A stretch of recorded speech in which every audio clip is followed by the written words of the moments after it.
Evolution begins with a big tree, Chapter 172, Theory of Divine Abilities. Cultivate divine ability? Condense elemental fruits? Wuxia mumbled in a voice full of astonishment and doubt, momentarily stunned. He had no idea what elemental fruits were. However, the term, divine ability, was not one that could be easily mentioned. Especially in this era of transcendence, words like divine abilities elicit an indescribable sense of mystery and divinity. If I can develop divine abilities that possess even a fraction of the power in my memories, it would be enough to dominate the world. Murmuring to himself, a hint of fervor flashed deep within Wuxia's eyes. In some ancient texts, there has been mention of these 36 divine abilities that pointed directly to the origin of all things, commanding everything and encompassing all aspects of existence. If an ordinary person manages to obtain any one of them and master it to perfection, he or she could reach the realm of divinity, enough to be called gods and immortals. With what Qing'er had mentioned about the spiritual energy tide, she said that the previous era was the era of cultivation decline. In that case, ancient times must have witnessed a splendid era of gods and immortals. If that's true, then the ancient chronicles about these divine abilities might hold some truth. In fact, now that I think about it, this makes sense. For instance, among the 36 divine abilities, the flower bloom in an instant is known to cause the flowers to bloom and wither instantly, and could even accelerate the growth of crops and plants, causing them to bear fruit. Isn't that divine ability similar to my current innate talent, super regeneration? Though my present super regeneration can't be labeled as a divine ability, if this was during the ancient times, it could only be considered a minor Tao.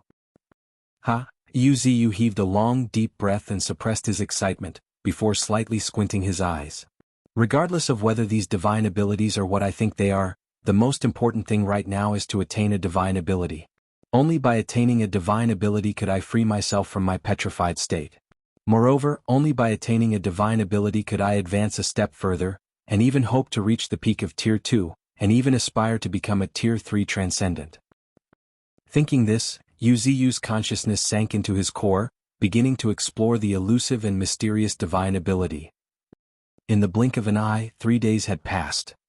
During these 3 days, Misty Mountains had become the center of attention for everyone. The previous apparition of the colossal tree and the blooming canopy were difficult to conceal, even by the veil of mist. People from several nearby cities witnessed it with their own eyes. As a result, rumors spread like wildfire. Some said, ancient ruins had emerged containing incredible legacies.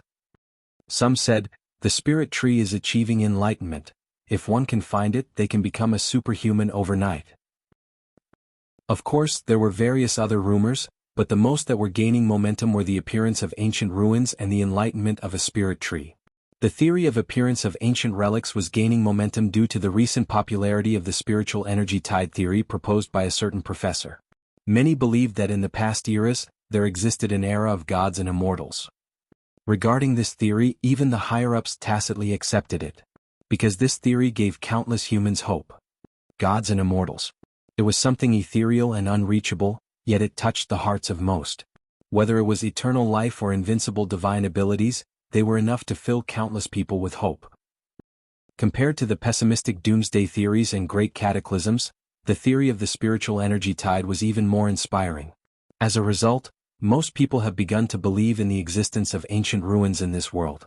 This has elevated the status of archaeologists and even grave diggers.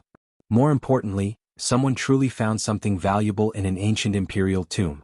It was rumored to be a stone sword that, with a single stroke, could cut through the toughest granite as easily as cutting through a tofu, revealing a smooth, mirror-like surface.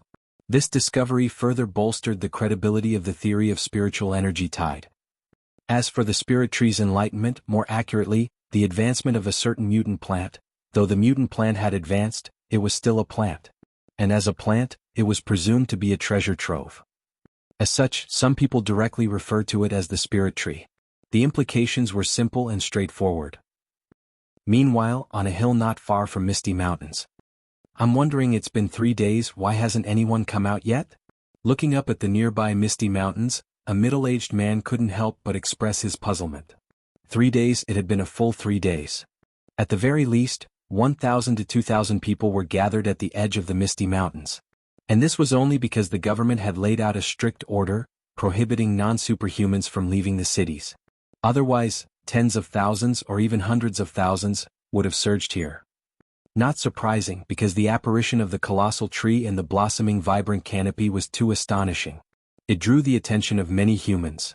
Humans were curious creatures. But more importantly, Misty Mountains might hold tremendous opportunities. Who would want to miss out? What was strange was that at least half of these 1,000 to 2,000 people had ventured into Misty Mountains, and yet only a few actually managed to come out. Even those who did return had no idea when they had returned when questioned. The common explanation was that they wandered in circles within Misty Mountains and ultimately ended up back where they started. It was the mist. Even the mist that enveloped the mountain had its own peculiarities. There were long-standing rumors about it, and now, it has been proven true. This led many to believe what these individuals were saying and cease their inquiries. But this course of events has given rise to another thought-provoking matter. Where are the people who ventured deep into Misty Mountains? Could it be that not a single person managed to venture deep into Misty Mountains?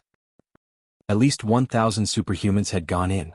Although most of them were low-level Tier 0 superhumans, and a few were intermediate level with barely any high-level superhuman, how was it possible for none of them to manage to go deep into Misty Mountains? At this moment, seemingly sensing the middle-aged man's doubts, an explanatory voice suddenly sounded in his ear. Don't forget, there's a prehistoric crocodile within Misty Mountains. The government has repeatedly emphasized that if you enter Misty Mountains, enter at your own risk. The dangers are self-evident. I guess you're right. Nodding in agreement, the middle-aged man accepted the explanation. Putting aside the transcendent creature, the prehistoric crocodile, just the mutant beasts hidden within Misty Mountains posed a significant danger. Moreover, there were rumors that Misty Mountains had also given birth to something called mist beasts. If these rumors held any truth, then the dangers of Misty Mountains were far from ordinary. In fact, they might even rival those most dangerous red zones. Of course, if everyone present were to perish, then the Misty Mountains might very well be labeled as a forbidden zone. Thinking this, the middle-aged man chuckled quietly. How could that be possible? Every forbidden zone is truly terrifying. While Misty Mountains might be fearsome, it definitely does not reach the level of being labeled as a forbidden zone. Otherwise, the outcome would have been more drastically different. Ashish, the 36 divine abilities are mentioned in novels and can be anything depending on the author. Evolution begins with a big tree, chapter 173, 3 lines of defense like the wrath of gods. Meanwhile, deep within Misty Mountains, the area which was designated as the inner ring by Wuxia. With a loud and thunderous boom, a figure shot out like a cannonball. Bang bang bang. After smashing through several trees in succession, the person finally managed to come to a halt. However, upon closer inspection, his chest had been completely shattered, and he seemed to be gasping for his last breath. Who, a man's? Mumbling in a cold voice, Golden Ant's expression turned a bit icy. Originally, they had intended to venture deeper into the earth to seize the opportunity mentioned by the divine tree. However, they had not expected that so many humans would arrive in these 2 days, to the point that even the Golden Ant and other mutant beasts had no choice but to withdraw from the depths of North Canyon. Fortunately, the fourth brother, the Sarcosuchus, was also here. With him overseeing the situation coupled with the current strength of North Canyon, they were capable of keeping most people at bay. Meanwhile, screech, a cry of a crane echoed through the sky. The next moment, a graceful snow-white crane suddenly flapped her wings. Swoosh, her white wings transformed into blades as she swiftly passed by. The next moment, a slashing sound was heard as a human head instantly flew into the air. Well done. Calmly praising, Golden Ant also cast a deep gaze at the white crane. The white crane was originally one of the few birds that had followed the divine tree. However, she had always remained inconspicuous due to the presence of the 8 rulers of the sky, the peregrine falcons. Unexpectedly, she had silently advanced to the Tier 0 level 8, and her strength was enough to even make Golden Ant narrow his eyes. Screech, screech, screech. Several more soft cries followed as if conveying something. Then White Crane spread her wings and took to the skies. As a bird, she had the duty of patrolling. If anyone managed to break through the blockade of Golden Ant, the Storm Wolves and other mutant beasts, she and the 8 peregrine falcons would serve as the second defensive line. As for the third defensive line, the final line of defense, it was Sarcosuchus stationed at the entrance of North Canyon. Of course, Lung Feng, as a human, could only stay within the guarded depths of the canyon. Having not earned their trust, he had no choice but to behave. At the slightest movement, Sarcosuchus would undoubtedly be the first to strike down the invaders.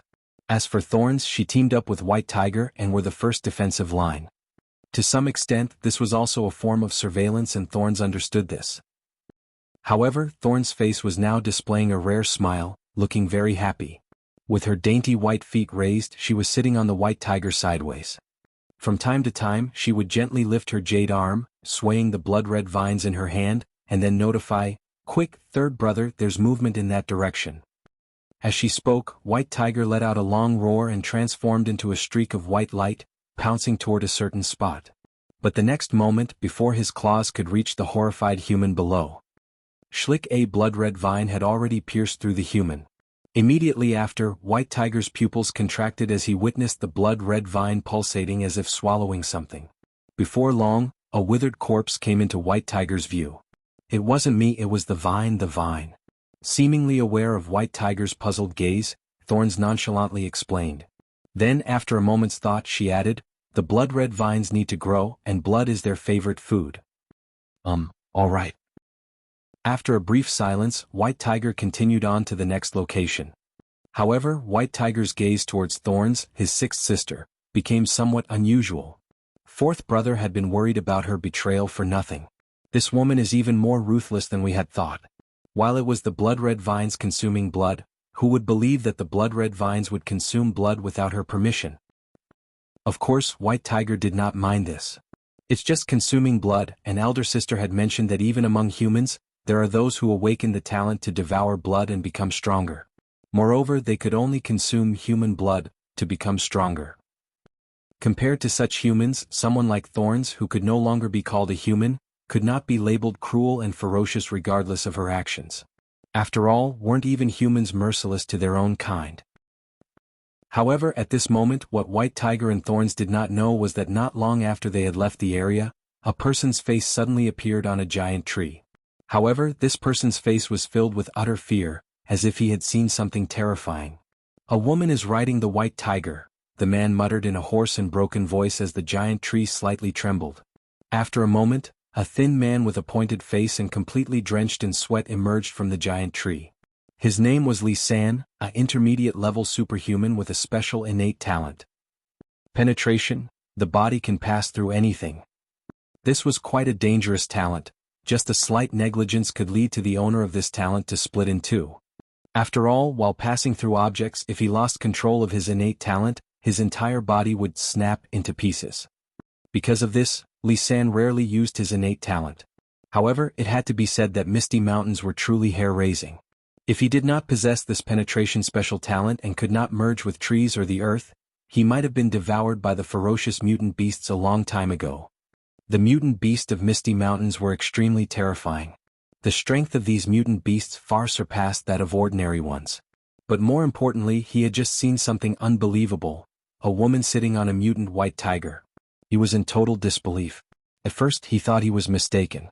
Had he himself not triple-checked it, Li San would not believe it even if someone beat him, that someone could tame such a powerful mutant White Tiger. Of course, he believed in taming weaker mutant beasts. After all, there was now a profession in the human world, beast tamer, focused on controlling and fighting with mutant beasts. A prime example of this was the circus, as well as animal trainers emerging from zoos and marine aquariums. Even many pet owners have taken up this profession. However, while animal trainers could tame mutant beasts, their pets grew up in cities.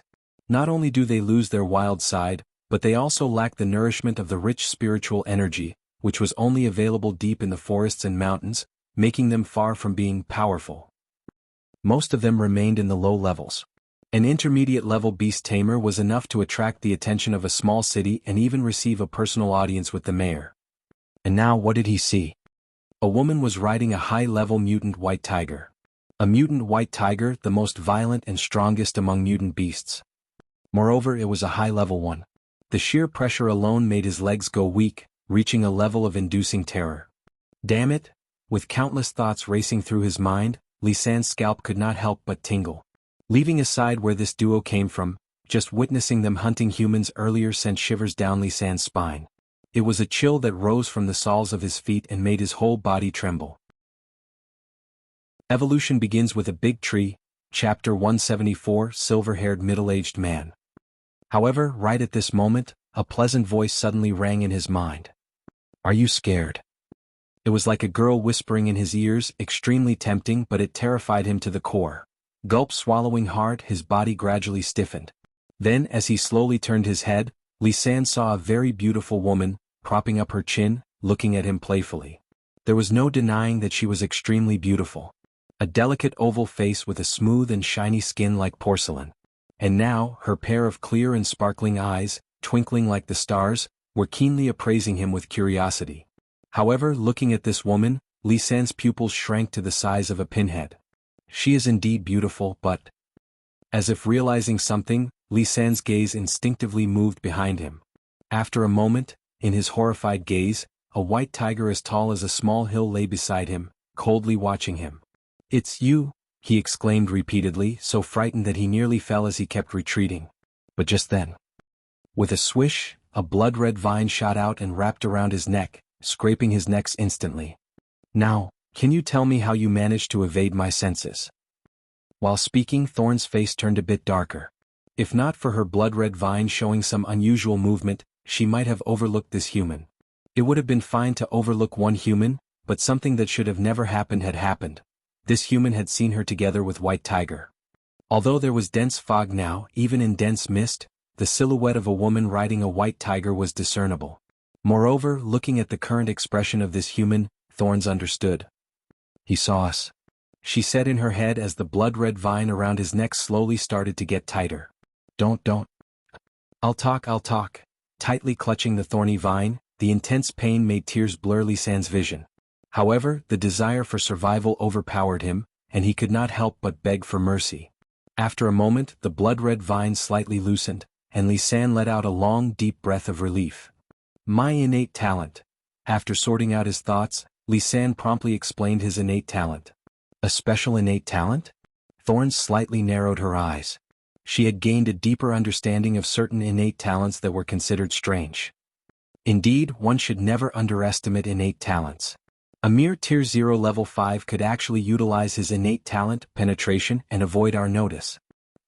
Right as Li San spoke, his entire body melded into the earth at a speed visible to the naked eye. In an instant, a self-satisfied laughter echoed through the woods. Just you wait, you bitch. How dare you associate yourself with mutant beasts and still hunt us humans? Just you wait. One day I will definitely be back. As he spoke, the person vanished completely from the ground. Umph. A soft cold snort escaped Thorn's lips as her expression turned cold. Humans truly cannot be trusted. Just a moment ago he claimed that activating his innate talent was difficult, and yet in the blink of an eye he used his peculiar innate talent to meld into the ground and escape. But do you take me for a fool? Do you think you can deceive me for the second time? Third brother, he is probably merged with the ground, right? Turning back to White Tiger, Thorn sneered. Ruhar. A playful roar full of teasing reverberated through the woods. The next moment, White Tiger leaped dozens of meters into the air. Boom! Terrifying spiritual energy fluctuations suddenly surged around White Tiger's claws. Simultaneously, an immense pressure also spread around him. However, within moments before anyone could react, White Tiger was already on the ground. The next moment, a thunderous clap akin to the heavens collapsing reverberated, while the resulting shockwaves spread in all directions. Subsequently, the ground within a 100-meter radius of White Tiger kept cracking, giving rise to a 5 meters deep crater. At this moment, White Tiger glanced coldly at a patch of blood on the ground nearby, a hint of mockery appearing in his eyes. Did he really think that a special unique talent is omnipotent? Without sufficient strength, no matter how peculiar the innate talent, a slap is just enough to crush it. With this thought in mind, White Tiger moved toward Thorns once again. This was the intent of their partnership. With Thorns' superior intuition, even the most bizarre innate talent can be intercepted after the first time it escapes their notice. In other words, the fundamental goal of their team was to hunt down humans with peculiar innate talents who managed to evade the 3 defense lines. In essence, White Tiger and Thorns were the hidden 4th line of defense. Unless a human's strength surpassed Thorns, all special innate talents were futile before her extraordinary intuition. As long as Thorns wanted, she could use her deep intuition to hunt them down one by one until none remained. Judging by this, one could realize how astute Sarcosuchus' mind was since he had arranged White Tiger and Thorns as a team. As the possessor of wind elemental talent, White Tiger's speed was one of the best even within North Canyon, and his destructive power was self-evident. He could easily lay ruin to an area of 100 meters in diameter with just a single claw strike. Whereas Thorns possessed unparalleled intuition like a radar, she could search for anything unusual. Their coordination might not be perfect, but it was enough to stop 80% of those with peculiar innate talents. This was also a proof of Sarcosuchus' comprehensive foresight. Be that as it may, plans were just plans in the end, nothing more. At this moment, Sarcosuchus, stationed at the entrance of North Canyon, was wearing a grave expression as he heard heavy footsteps coming from within the dense fog. Tap, tap, tap. His pupils slightly contracted as he noticed a faint silhouette emerging slowly from the mist. Has a human expert finally arrived? Slowly lifting himself up, Sarcosuchus looked at the relaxed figure strolling leisurely and let out a deep sigh. It was really rare for him to encounter someone so powerful that he had to raise his guard. Upon closer inspection, Sarcosuchus fully discerned this figure. It was a middle-aged human wearing a long blue robe, and with a long sword hung on his back. Furthermore, at a glance, one could feel a tinge of elegance and righteousness around him. However, his silver hair was rather more striking. They did not make him appear old, but rather full of vitality. To think that an atavism-type mutant beast that is known for being an overlord would become a gatekeeper? Whispering softly, the silver-haired figure gazed at the gorge hidden in the mist behind Sarcosuchus, narrowing his eyes slightly. Sarcosuchus's appearance still had some impact on him. Even he had to treat an atavism-type mutant beast with caution. And to add to his woe, there was also the crisis-ridden Misty Mountain. Countless mutant beasts were lurking and observing from the depths of the forest. Evolution begins with a big tree, Chapter 175, Unfathomable. Gruer, an inexplicable roar as if coming straight from the distant past, resounded through the sky. Looking toward the source, the figure saw a fearsome behemoth rising to its feet. Its gleaming yellowish-brown scales looked extremely hard and sturdy. Its vertical yellow pupils flickered with madness and brutality. Yet, upon closer inspection, a glint of brilliance could be found flickering within those pupils. The prehistoric crocodile. Muttering to himself, the silver-haired middle-aged man halted his steps around 200 meters away from Sarcosuchus. It was a pretty good distance. At least when the silver-haired middle-aged man halted at this distance, Sarcosuchus' eyes could not help but narrow slightly. Just right outside my attack range. A sigh escaped Sarcosuchus' mouth as his thick, short claws slowly exerted force. Schlick, schlick, accompanied by a scraping sound, a 3-meter-long gash appeared on the ground. Meanwhile, Sarcosuchus' tail that was over 20 meters long and resembled a steel whip, started swaying gently. Every time it swayed, it made a whistling sound, giving the impression as if it would strike at any moment. Yet at this moment, a voice suddenly echoed in Sarcosuchus' ear, "Can you tell me what you're protecting?" The silver-haired middle-aged man's lips curled slightly, revealing a trace of amusement as he added, "I know your spiritual sense is active, so communicating with me should not be a problem." Communicate. Sarcosuchus sneered inwardly but said nothing. Instead, his limbs jolted momentarily. Boom. A deafening clap echoed as the ground trembled under the force of his movement. With his weight of tens of toms, and his innate strength combined, the force was truly terrifying. A cloud of dust billowed as Sarcosuchus charged straight toward the silver-haired middle-aged man like a speeding train. However, when he arrived around 100 meters from the silver-haired middle-aged man, a glint of cunningness flickered deep within Sarcosuchus' eyes. The next moment, his thick and massive body penetrated through the air, leaving a long yellow blurry trail. Boom. Its speed was so terrifying that the resulting gust of wind even lifted 1 or 2 meter-sized boulders into the air. Even more astonishing was that amidst the swirling dust, that yellow afterimage suddenly accelerated. Boom. The tail slammed into the ground with a thunder-like clap, creating a deep 100-meter-long crevice appearing on the ground. However, Sarcosuchus' expression suddenly turned stiff as he looked at the empty ground. Yet, before he could react, another voice sounded in his ear, "You really do not want to communicate with me?" Saying so, the silver-haired middle-aged man, dressed in a blue robe and carrying a long sword, landed steadily at the end of Sarcosuchus' tail. This man? Profound dread flashed deep in Sarcosuchus' eyes, but he let out a long sigh. The next moment his muscles slowly began to pulsate with an imperceptible rhythm. His chest heaved up and down gently like someone on a ventilator. At the same time, a suffocating aura began to fill the air. Prehistoric crocodile, you certainly do seem impressive. Be that as it may, the middle-aged man did not seem bothered about it. For someone like him, whose spiritual energy far surpassed Sarcosuchus, there was no reason to be cautious. The only beings that could truly make him wary were those with strength far beyond his own, who were capable of suppressing him through sheer power alone. As for his peers or even prodigies among peers, he did not have the slightest fear. Because he...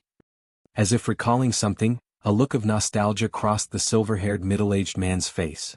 However, at that moment... Swoosh. A yellow blur flashed before his eyes as a pungent smell assailed his nose. Looking up, the silver-haired middle-aged man saw a blood-soaked maw lunging toward him. It's quite fast indeed. Laughing calmly and indifferently, the silver-haired middle-aged man lightly kicked the ground with his toes as his figure mysteriously flickered. In doing so, he evaded Sarcosuchus' bite in a timely manner, while neither leaning to the left nor the right. What made Sarcosuchus' pupils contract was that the silver-haired man, right as he evaded, brushed his hand against the hilt of his sword on his back. Since you're unwilling to converse with me, I guess you leave me no choice but to take a look at myself. The moment he stated this, a silver gleam flashed by. The next moment, schlick, a clear and crisp sound resounded, and Sarcosuchus' earth-colored scales seemed as if they lost their protective ability. The sword happened to have torn a gash with ease, and once could even see a trace amount of blood seeping out from the gash. However, the pain seemed to have stirred the ferocious nature of Sarcosuchus. Gruer, an inexplicable roar reverberated through the air. The next moment, rather than retreating, Sarcosuchus charged forward. At the same time, one of his thick, stout claws, driven by his muscular rhythm, tore through space at a speed akin to lightning. That's some fearsome ability you got there.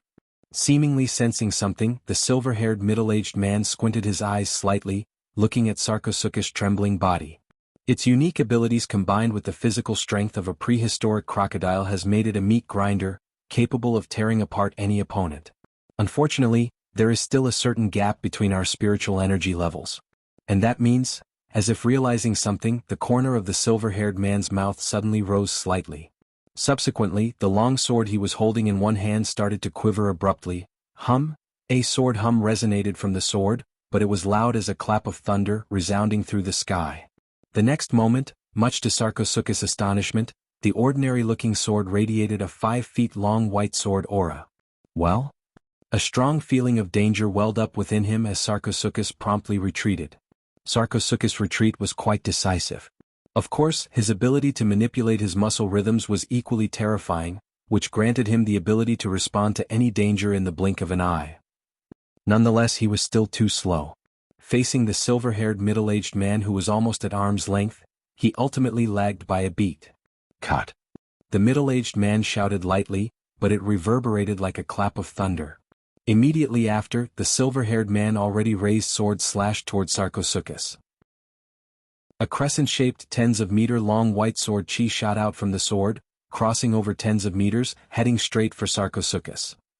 The next moment, a deafening boom reverberated through the forest as the ground quaked wildly.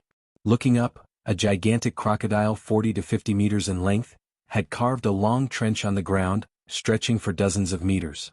Furthermore, one could also see a trail of blood running along the trench. A strong and lingering scent began to fill the air, the pungent smell of blood that could not be easily dispelled. Evolution begins with a big tree, Chapter 176, a figure in red and the rising killing intent. Gruer, an inexplicable roar, carrying a touch of unimaginable pain, reverberated through the forest. The fearsome sword chi was lingering on his wounds like maggots on rotting bones, refusing to leave. Even someone as powerful as Sarcosuchus was finding it hard to bear. And yet, this was the result of a casual strike from the silver-haired middle-aged man's hand. Realizing this, Sarcosuchus' gaze toward the distant silver-haired figure carried a deep sense of dread. Of course, it was also accompanied by fury. Gruer, an inexplicable low growl echoed around the outskirts of the canyon. Simultaneously, a savage and bloodthirsty aura grew even more intense.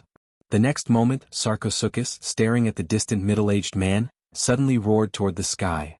Gruer, his roar reverberated throughout the sky like a peal of thunder. At the same time, his entire body started to vibrate like it had been equipped with engines. His muscles pulsated in an imperceptible rhythmic manner as strength surged through his every fiber. Gruer, with a roar, Sarcosuchus charged toward the silver-haired middle-aged man. "Oh, you are still holding out?" Lightly chuckling, the silver-haired man looked down at the sword in his hand, wiping off the last drop of blood. After a moment, he looked up again, a sharp gleam like that of a sword flickering in the depths of his eyes. "Die." With a light shout, he took a step forward, like stepping on clouds, and instantly arrived before Sarcosuchus. The long sword in his hand gently danced, leaving bloody marks on Sarcosuchus' body one after another. At the same time, his figure moved elusively, easily evading Sarcosuchus' lunges. This was a battle between the peak human expert and Sarcosuchus. Rather than calling it a battle, it was more like a one-sided torture. It was tragic and yet terrifying. And of course, as a result, sharp and mournful screams were resounding within the inner region of Misty Mountains. It seemed like a reminder, yet also a warning. However, the fighting spirit within this mournful cry grew stronger by the moment. He swore to fight to death. Behind him was the divine tree. So, he could not retreat a single step. At this moment, within the inner area of North Canyon, as if sensing something, Golden Ant's expression suddenly changed. "Fourth brother." With a violent shout, Golden Ant shattered the chest of the human in front of him, before rushing toward the rear. On another side. Within the forest, the leisurely walking white tiger and Thorns also froze simultaneously. "Huh?" Muttering in suspicion, Thorns looked toward the direction of North Canyon. The next moment, looking at the billowing mist and sensing the faint vibrations of the ground, the two exchanged glances and their expressions changed drastically. "Quick, let's go." Just as she proposed this, White Tiger abruptly turned around and dashed toward the rear like a maniac. How is this possible? How could someone as strong as Fourth Brother make such mournful cries? And he's warning us to not approach. Impossible. Absolutely impossible. Roaring in his mind, the speed of the White Tiger increased once again. However, compared to White Tiger, Golden Ant, and others, there were several figures even faster. Screech, screech, screech. One after another, sharp, piercing cries filled the air as several small black figures streaked across the sky. These figures tore through the clouds and headed straight toward North Canyon like arrows fired from the bow, their speed increasing as they flapped their wings. They kept continuously accelerating. Until a certain moment, as if breaking a critical point, sonic booms erupted one after another. Boom, boom, boom. And as they crossed the speed of sound, the three falcons folded their wings, and their bodies rotated at a terrifying speed. Bullet dive, they can dive at a speed that surpasses everything, giving them an unparalleled penetration power that could tear through all defenses. Warning, it has terrible side effects. If they are not careful and fail to withstand the sudden increase in speed, their bodies might be torn apart even before they could tear apart their enemies. It was quite a terrifying innate talent, but also a sadistic method that risked one's life to take another's. Since advancing to Tier 0 Level 9, the Peregrine Falcons had rarely used this self-destructive Pyrrhic innate talent. However, at this moment, hearing the pitiful cry of their fourth brother, these Peregrine Falcons simultaneously activated their innate talents without a moment of hesitation. Asterisk boom. Star. As the sonic booms intensified, he felt as if the ears had gone deaf. Meanwhile, if someone looked toward the sky at this moment, they would see three huge storms heading straight toward the distant silver-haired man from three different directions. Huh? Sensing something, the silver-haired middle-aged man's pupils contracted slightly, and he promptly looked up. What met his eyes next was huge storms after storms. Mutant Peregrine Falcon. Rarely were the moments the silver-haired middle-aged man had to treat things with solemnity, and this was one of those rare moments. His pupils could not help but shrink at the sight of the figures tearing through the sky. They were fast, extremely fast. So fast that even he found it somewhat hard to believe. He instinctively raised his sword to block, but the next moment, with a deafening clap, he was sent flying. Yet, before he could land, another storm came bearing down on him. Asterisk boom. Asterisk accompanied by a deafening clash, his body was slammed deep into the earth. Asterisk boom boom boom. Along with a series of deafening crashes, a pit was created on the ground at a speed visible to the naked eyes. In the blink of an eye, a crater tens of meters wide had appeared on the ground. However, what was incredulous was that the silver-haired middle-aged man managed to erect a thick shield of spiritual energy with one hand, forming a shield in front of his chest. And not far away from his palm, a fist-sized black bird happened to be spinning at an astonishing speed, causing sparks to fly everywhere for a moment. Amazing, it can actually display the might of a transcendent while at tier 0 by relying on its amazing speed and rotation. Muttering to himself, a fire seemed to burn in the silver-haired middle-aged man's eyes, gazing at the peregrine falcon a bit away from his palm. Although he had no idea how the peregrine falcons had reached this level of strength, he could not help but be intrigued. If I can get these kinds of mutant birds to obey me, why would we need to worry about airspace? Thinking of this, the corner of the middle-aged man's lips rose into a smile. The next moment, he fiercely flipped his hand, grabbing the peregrine falcon. You're pretty good, you can actually display strength comparable to a transcendent while at tier 0. Saying so, the silver-haired middle-aged man patted the dust of his chest before adding, "Unfortunately, you guys ran into me." Just as he said this, the silver-haired middle-aged man slightly tightened his grip, paying no heed to the struggles of the peregrine falcon, and then slowly made his way toward the surface. At present, the prehistoric crocodile was already heavily injured, and so were the peregrine falcons after using their pyrrhic innate talent and consequently dealing heaving blows. Although the middle-aged man too had suffered some light injuries, it was ultimately nothing serious. So to say, his victory was set in stone. Thinking this, a fervent gleam appeared in the depths of the silver-haired middle-aged man's eyes. Looking toward the depths of the canyon, his eyes were filled with an inexplicable anticipation. To be able to raise the mutant peregrine falcons as well as mutant Sarcosuchus to this level, he was really looking forward to what was inside the canyon. However, at this moment, the silver-haired middle-aged man had no idea that thousands of meters deep underground, a figure in red dress was already agitated. Her shiny black hair happened to be dancing in the air even when there was no wind blowing. "I originally didn't intend to kill you." Murmuring, an astonishingly powerful surge of spiritual energy began to rise. Evolution begins with a big tree, Chapter 177, Twin Titans of China. Teacher. A wisp of red smoke rose from deep within the earth, like a rainbow. In an instant, it whizzed out thousands of meters away. Meanwhile, at the entrance of North Canyon, as if sensing something, the silver-haired middle-aged man suddenly furrowed his brow, as a faint sense of danger gripped his heart. Huh? Murmuring, the silver-haired middle-aged man was also a little astonished. Ever since he had awakened his innate talent, ancient wisdom, it was the first time had felt such a feeling of crisis. Even when facing the mighty prehistoric crocodile, he did not feel such a crisis. While the prehistoric crocodile was strong, it was like a moving target in front of someone like him who was walking on the path of sword cultivation. The innate sword chi he had cultivated possessed natural restraining properties. Sword cultivators focused mainly on attack. In addition, his innate sword chi was exceptionally sharp. In front, his vast spiritual energy infused into the sword chi, Sarcosuchus had already been beheaded by him had it not been for the prehistoric crocodile's terrifying physique. And yet, even he, with his tremendous strength, felt a sense of danger. He could not explain it, yet the silver-haired man calmly opened his hand. The next moment, a suction force suddenly emanated from his right hand. At the same time, the long sword that was already a bit damaged thanks to its clash with Sarcosuchus' scales started trembling slightly. Then, it instantly transformed into a streak of silver light, heading straight into his right hand. However, before the streak of silver light could reach his hand, swoosh. A wisp of red smoke rose from the earth, and immediately after, a burst of cold spiritual energy gushed forth. Boom. Two palms clashed with a deafening bang akin to a peal of thunder. In the aftermath of the clash, the area within hundreds of meters of the duo was engulfed in towering waves of soil, rising tens of meters high. Yet, the killing intent of the red smoke showed no signs of abating and it attacked once again. Just in time. Amid hearty laughter, the silver-haired man flung the peregrine falcon in his hand toward the approaching red smoke. Then, his figure promptly charged forward. Boom boom boom. The two clashed with each other again and again at such an astonishing speed that their figures only left blurs. It was no longer to see them clearly. The red smoke was like a ghost, incredibly elusive. The figure in blue, on the other hand, turned into a streak of blue light, zooming through the sky.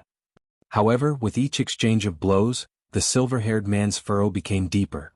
It was not just because the strength of the wisp of red smoke exceeded his imagination, but also because it gave him a sense of familiarity. He felt as if they had met before. "Who are you?" Murmuring, the silver-haired man generated a gust of wind with his palm, blowing fiercely toward the cheek of the red figure, where a red veil of spiritual energy happened to be hiding the face of the figure in red. Boom. The wind generated by the palm with the help of the spiritual energy blew past Qing Er's face, blowing away the veil hiding her face in a moment of her carelessness.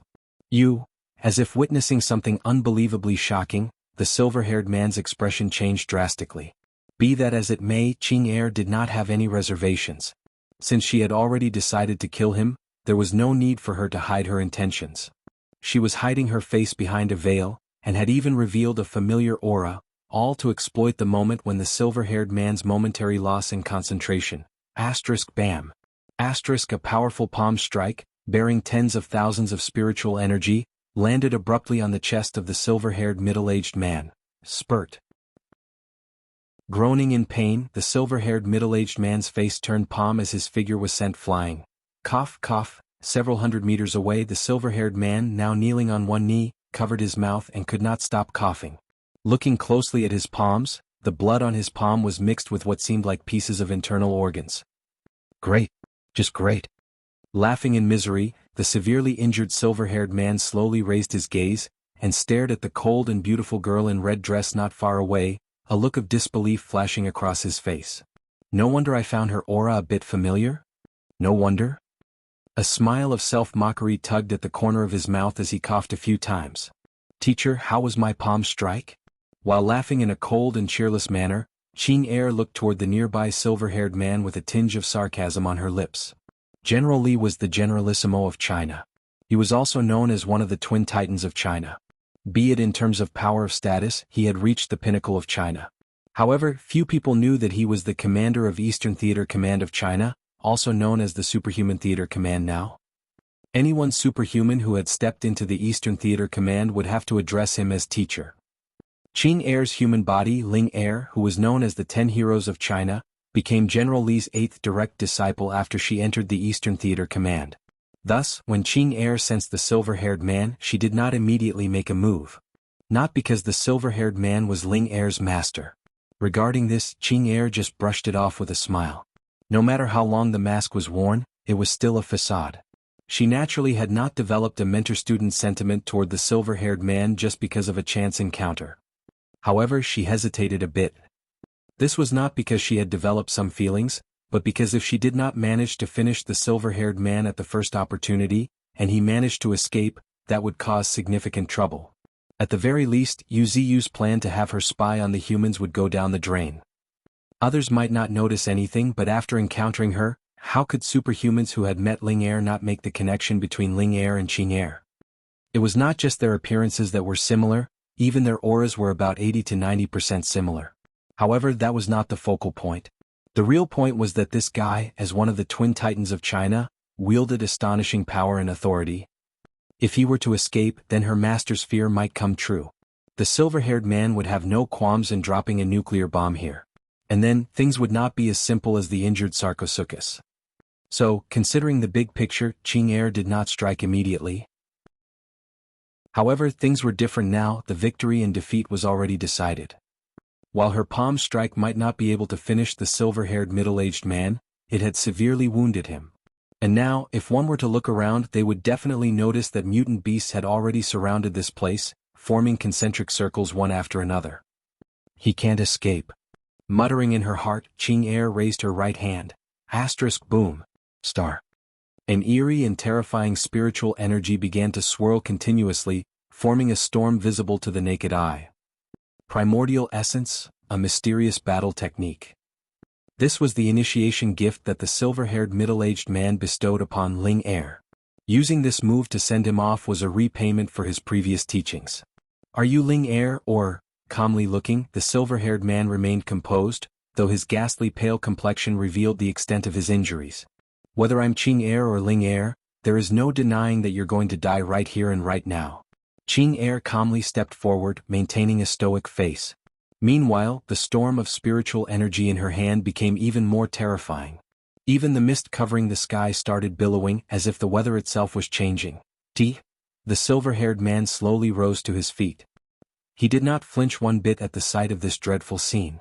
Instead, his gaze shifted towards the depths of the canyon. I'm truly curious about what's inside the depths. To think it possesses such means, manipulating the entire China in the palm of its hand. Saying so, the silver-haired man's gaze shifted again, this time to Qing Er, speculating, "You and Ling Er must be sisters, right? I've reviewed your information, but now I wonder, what have you done to your sister? Is it soul-planting, body possession, or—" One by one, unfamiliar terms were uttered from the silver-haired man's mouth, causing Qing Er's brow to furrow slightly. Soul-planting, body possession. She had no idea what these terms meant but did not sound positive at all. As for her sister, Qing Er scoffed inwardly. Qing Er realized that the silver-haired man seemed to have misunderstood something. She was just a wandering soul that had gained sentience. Blood relations stemmed from the physical body. Since she was just a soul, all connections to her past life had been severed.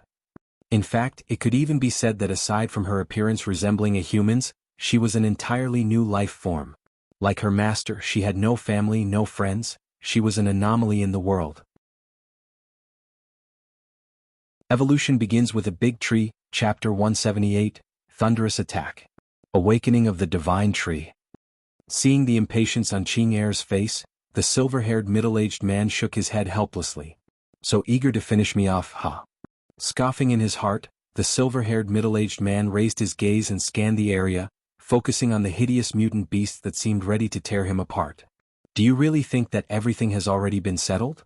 Coldly sneering, the silver-haired middle-aged man slid his hand into his blue robe. At that moment, as if realizing something, Qing Er's expression changed drastically. Damn it!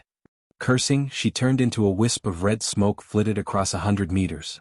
However, fast as Qing Er was, she was still a no match for the speed of the silver-haired middle-aged man. The silver-haired middle-aged man shook his slightly as if sneering.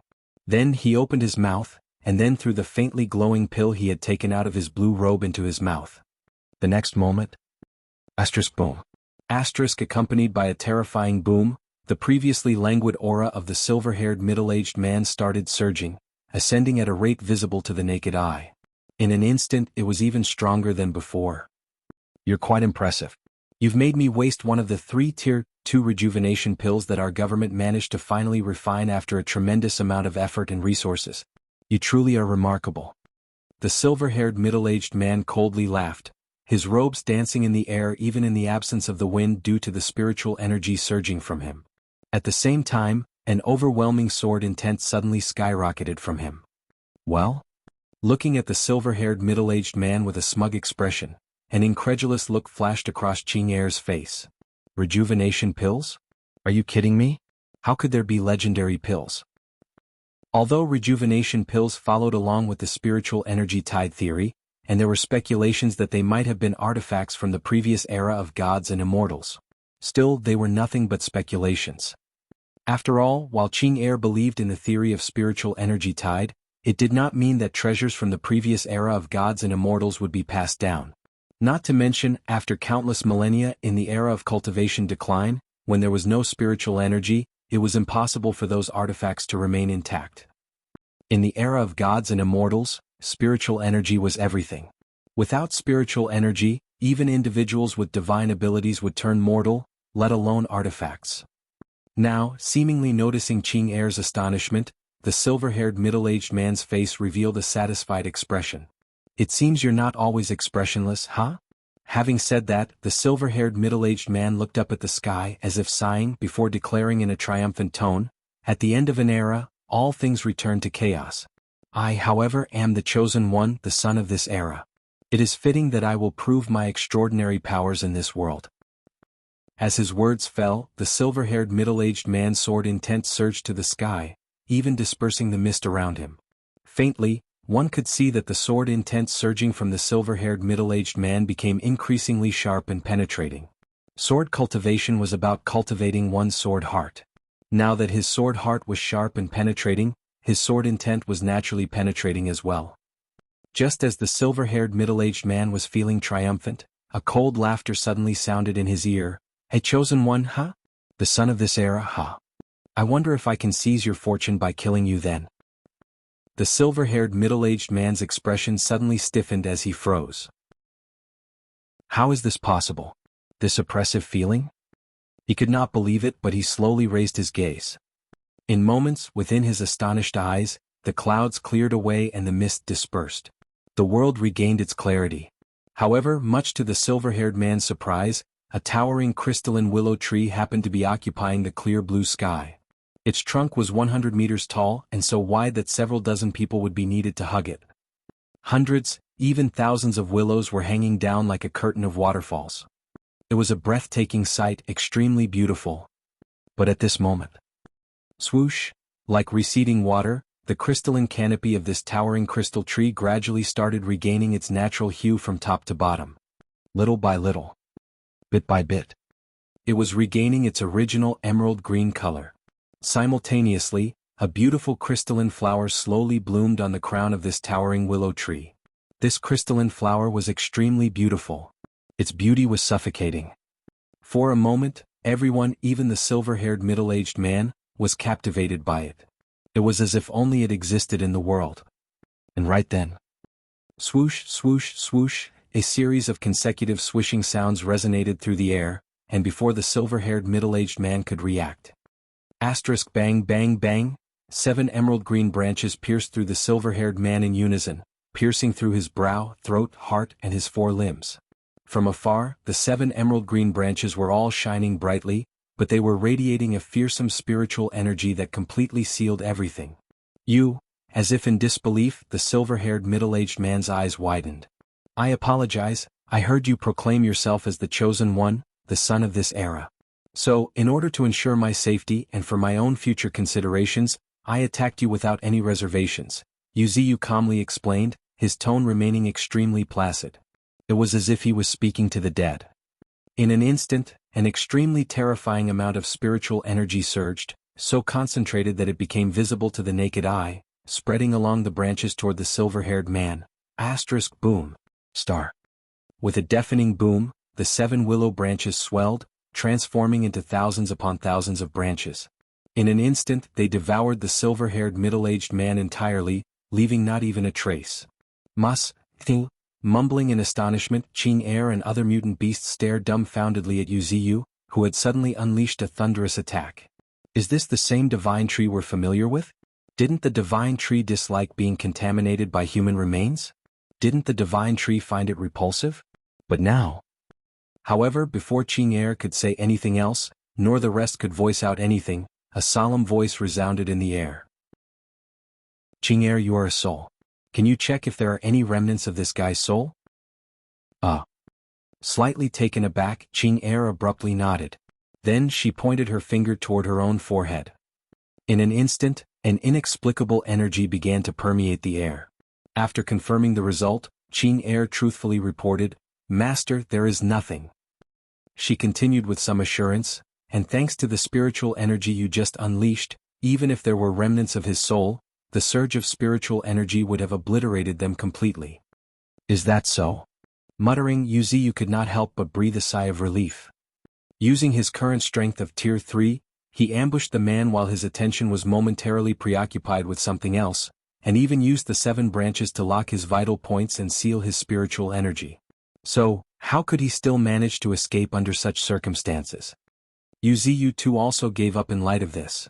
But then again, why did he have to say those things like chosen one, the son of this era, and even claim to prove his divine ability in this world? These sensitive terms had definitely touched Wuxia's nerves. This made Wuxia discard any apprehensions in his heart. He was genuinely concerned that this man might possess some formidable means.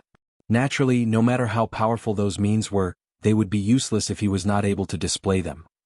Hence, Wuxia did not mind lowering his own status to launch a surprise attack with his Tier 3 strength against a guy who was just at the peak of Tier 1. Evolution begins with a big tree, Chapter 179, Speculation about Previous Era. At this moment, as if realizing something, a status screen appeared in Wuxia's mind. Race, mutant human. Rank, peak Tier 1 transcendent. Innate talent, ancient wisdom, innate wisdom and intelligence, or you can call it memories of previous lives. Unique abilities. Innate sword chi. The road of sword cultivation is a thorny path, filled with challenges at every step. Only with the innate sword chi can one cut through the earth and the sky, cut all things in the world. Anyone who cultivates the innate sword chi becomes a remarkable genius, their strength surpassing peers of the same level. Primordial essence. Holding a ball of primordial essence, you can transform world spiritual energy into a palm. Rejuvenation technique. Significantly delay aging, it can even lock vitality and maintain youth. Art of alchemy. Inner core can refine flesh and bones, life and death, and increase cultivation, while the external core can transmute all things, seize the creation of heaven and earth, and surpass levels to defeat enemies, a feat that transcends destiny itself. In the eyes of sword cultivators, external core is also called innate sword pill. When the external core has been perfected, it will radiate a stunning brilliance like the rising sun. Sword chi would fill the world. Its user can display unparalleled might. Recalling the status screen that had just flashed by, Yuziu's expression grew a bit serious. He indeed had the right to call himself the chosen one, and the son of this era. Putting everything aside, just the contents of this incomplete status screen has taught me quite a lot of information. I am already a Tier 3 Transcendent, yet when compared to that man I still feel as though my status screen is lacking. Yuziu thought as those bizarre innate talents and unique abilities of this silver-haired middle-aged man made his pupils contract. Ancient wisdom, memories of previous lives? Yuziu muttered to himself, his eyes narrowing slightly. Past lives and present lives should be unrelated. However, if certain circumstances allow someone to recall memories from their past life, it could be called ancient wisdom. The man was born with memories and knowledge of his previous lives. That would explain why this individual possessed such a wide range of abilities despite the fact that the resurgence of spiritual energy happened just recently. Among these abilities, several caught Yuziu's attention. For instance, the innate sword chi and the external core mentioned in the art of alchemy. According to Yuziu's analytical experience, if this external core, referred to as the innate sword pill, could be combined with the innate sword chi upon perfection, it might possibly lead to the birth of an exceptional sword cultivator that could shake the world. In light of this external core might very well be the ace in the hole for the silver-haired middle-aged man. Thinking this way, Yuziu could not help but chuckle softly. This was purely his personal speculation, and no one could ascertain if he was right or wrong. However, one thing was certain. If it's really the case, then this spiritual energy tide theory might be worth paying attention to. Perhaps, just as this spiritual energy tide theory suggests, there was a splendid civilization of immortals and gods in the past, but because of the advent of the era of cultivation decline, even this most brilliant civilization was buried. This aligns with what the silver-haired middle-aged man said, at the end of the era, all things return to chaos. However, regardless of being buried or not, those mighty beings would certainly be unwilling to meet their end. They would undoubtedly employ various methods to avoid the era of cultivation decline. And this silver-haired middle-aged person could be the contingency left behind by a certain sword cultivator from the previous era. He had been waiting for this new era. As thoughts flashed in his mind one after another, Yuziu became a bit more confident about his speculations. If he was in their shoes, he would not simply wait to die. Innate talents like ancient wisdom might just be a small hiccup. However, there could be worse things out there, like the remnants of those real scary beings lingering till this era. However, after some consideration, Yuziu felt it was improbable. Though the end of an era might be fearsome, if one could avoid it just by hiding, the brilliant era of gods and immortals would not have been buried. In principle, even innate talents like ancient wisdom should not have appeared. Could it be that destiny and fate are no match for divine abilities? Shaking his head helplessly, Yuziu found himself puzzled. However, there was one thing that was good about Yuziu, which was if he could not comprehend something, he would not dwell on it. Instead, he would focus on something else more important. His gaze shifted and looked at Qing'er before he asked, "Qing'er, you seem to know him?" "Yeah." Nodding, Qing'er, who was nearby, approached slowly and replied in a low voice, "He's the teacher from the Eastern Theater Command, the superhuman theater command I told you about. He's also one of the 10 premiers of China, known as one of the twin titans of China." "Oh, is that so?" Hearing Qing'er's account, Yuziu could not help but be surprised. He had not expected that this individual held such a position within China. However, after a moment, as if he had realized something, Yuziu suddenly suggested, Qing Air, no one knows about his demise here.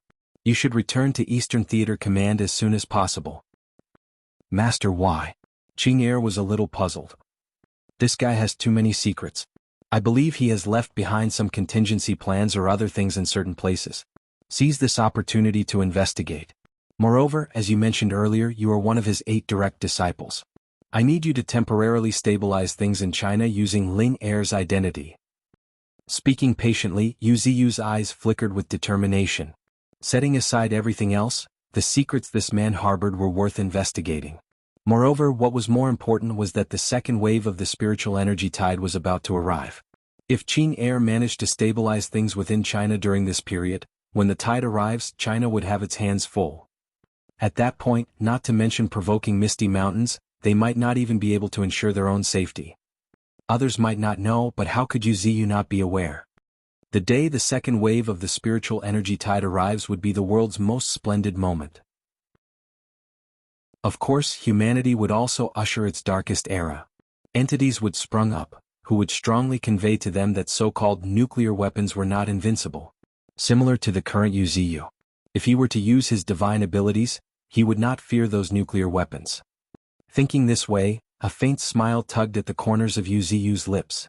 After a moment, noticing that Qing Air had already left, Yu Ziyu nodded his appreciation. That girl is really reliable. Unfortunately, she would miss this opportunity. Maybe I can try to see some opportunities for her in the future. At this moment, as if realizing something, Yu Ziyu's gaze shifted and landed on the most significant gain from this encounter, a method that could withstand nuclear weapons without fear. Minor divine ability, crystallization, entry level. By harnessing the power of the earth, one can crystallize parts or even the entirety of the body. This crystal-like body can significantly enhance one's defenses. If mastered, one can truly become indestructible. It would be next to impossible to destroy its user unless attacked by another divine ability. Though it was a minor divine ability, its description already revealed its might. Yu Ziyu's tree body was already formidable. Not only was he invincible within the same tier, but even when he was still Tier 1 Transcendent, he was able to suppress a Tier 2 Transcendent who had appeared in his territory using the overwhelming power of his tree body.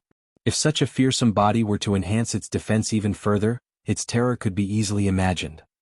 Other things aside, Yu Ziyu had some confidence in withstanding nuclear weapons using his physical body. Of course, while he could withstand them, Yu Ziyu would not be foolish enough to actually test it. After all, it was one thing to withstand, but if he could not, he would be in big trouble. One could say that Yu Ziyu was somewhat confident now. Moreover, he was not crazy. Why would he use nuclear weapons just to withstand them? With his current abilities, he had many other methods to deal with nuclear weapons besides direct confrontation. Of course, before sorting out these methods, Yu Ziyu would not forget the creatures fighting on his behalf. Evolution begins with a big tree, Chapter 180, Tide of Mist Beasts sweeping through the mountains. Sarcosuchus, thank you for your hard work. Yu Ziyu sighed, looking at the distant Sarcosuchus, whose body was drenched in blood and riddled in bone-revealing gaping wounds, his gaze narrowing slightly. Sarcosuchus' body was amazing. Be that as it may, when against ancient-era sword cultivators, things still turned south. Sword cultivators excelled at offense. Their sharp sword chi was a natural counter to a strong physical body. Once the defense fell, nothing could stop it. Shaking his head helplessly, Yu Ziyu waved his branches, sprinkling star-like glitters. Divine tree. Murmuring, Sarcosuchus felt his body quiver, feeling as if he had returned the warmest embrace. Furthermore, his injuries also started healing gradually.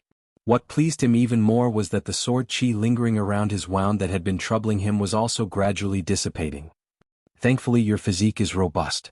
Even without my intervention, it wouldn't take more than 10 days for you to recover. While speaking, Yu Ziyu gazed at Sarcosuchus' body, which had already begun to heal, and squinted his eyes.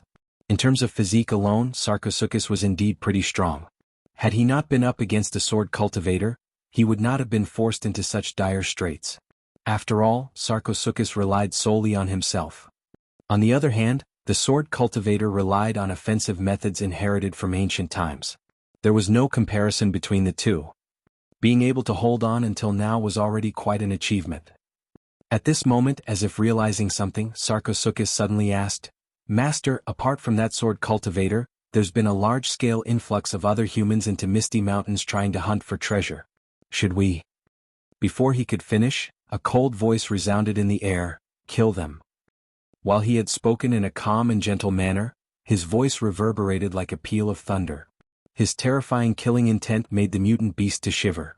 However, after a moment Yuziyu added, "This time you don't need to take action. Let me establish the reputation of Misty Mountains." Saying so, wave after wave of horrifying spiritual energy surged forth. The next moment, towering vortexes of mist formed behind Yuziyu. Roar, roar, roar, followed by shrill roars that sounded as if coming from ancient times. A dreadful aura that made numerous mutant beasts shiver surged. The next moment, moo, a dreadful roar akin to a bellow reverberated through the sky as an enormous bull, 70 to 80 meters tall, seemingly carrying a mountain on its back, walked out of the vortex of mist. Immediately after, Gruer, with another roar like that of a fox but not quite, a giant fox with 9 enormous tails, about 50 to 60 meters in length, slowly emerged from the vortex. Mist beasts, creatures formed by Yuziyu by controlling the mist, a bizarre life form that seemed both real and unreal. Now, with Yuziyu's millionfold spiritual energy, these mist beasts had undergone a qualitative transformation. The most powerful ones like the mountain-back bull and the nine-tailed fox had reached the power of Tier 1 transcendent. However, the strength of these mist beasts was not the main focus. It was their peculiarity as well as their ability to divert humans' attention. While Yuziyu was not afraid of humans now, the Forbidden Zone plan still needed to continue. A Forbidden Zone was equivalent to a place for nurturing and resting.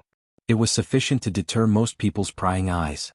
For this reason, Yuziyu spared no effort in creating mist beasts, adding an air of mystery and dread to Misty Mountains. Go forth and leave a mark for your name. Any human who steps into the inner region, show them no mercy. Amidst a bone-chilling cold voice, one after another bizarre and massive mist beasts of peculiar forms began running toward the inner region of Misty Mountains, stepping on the mist. For a moment, a huge amount of mist rolled back in the sky, as if an army galloping forth, leaving onlookers awestruck. Meanwhile, within Misty Mountains, the expressions of many observing humans suddenly changed. Standing on a hill, gazing at Misty Mountains, numerous people were astonished to find that the perpetual mist shrouding the mountain was surging like waves. What's that?" a person cried out in a horrified voice, stammering. Looking in the direction of his finger, everyone saw a grotesque head emerging from a massive wave of mist. It somewhat resembles a giant dragon, yet grotesque. Now, as if sensing their gaze, the head formed from mist turned toward them. Gruer, despite being separated by millions of meters, they could still faintly hear a deep and resonant roar that seemed to come straight from ancient times. It was majestic and awe-inspiring. But more than that, it was extremely chilling. After a moment, in the astonished gazes of many people, that mist-formed head abruptly plunged into the wave of mist below. However, after a moment, people caught sight of a pair of enormous cloud wings intermittently appearing and disappearing. Mist life form? Someone muttered in disbelief, causing some people's faces to turn pale. Mist life forms were a horrifying legend of Misty Mountains. According to legend, they were massive and grotesque. According to legend, they were cruel and terrifying. However, there was no doubt that they were strong and truly fearsome. After all, human weapons were completely ineffective against them. Even if they were dispersed, they would be reborn within Misty Mountains, achieving a true state of immortality. No, it's not possible. We must be seeing things. Some could not believe it and started rubbing their eyes.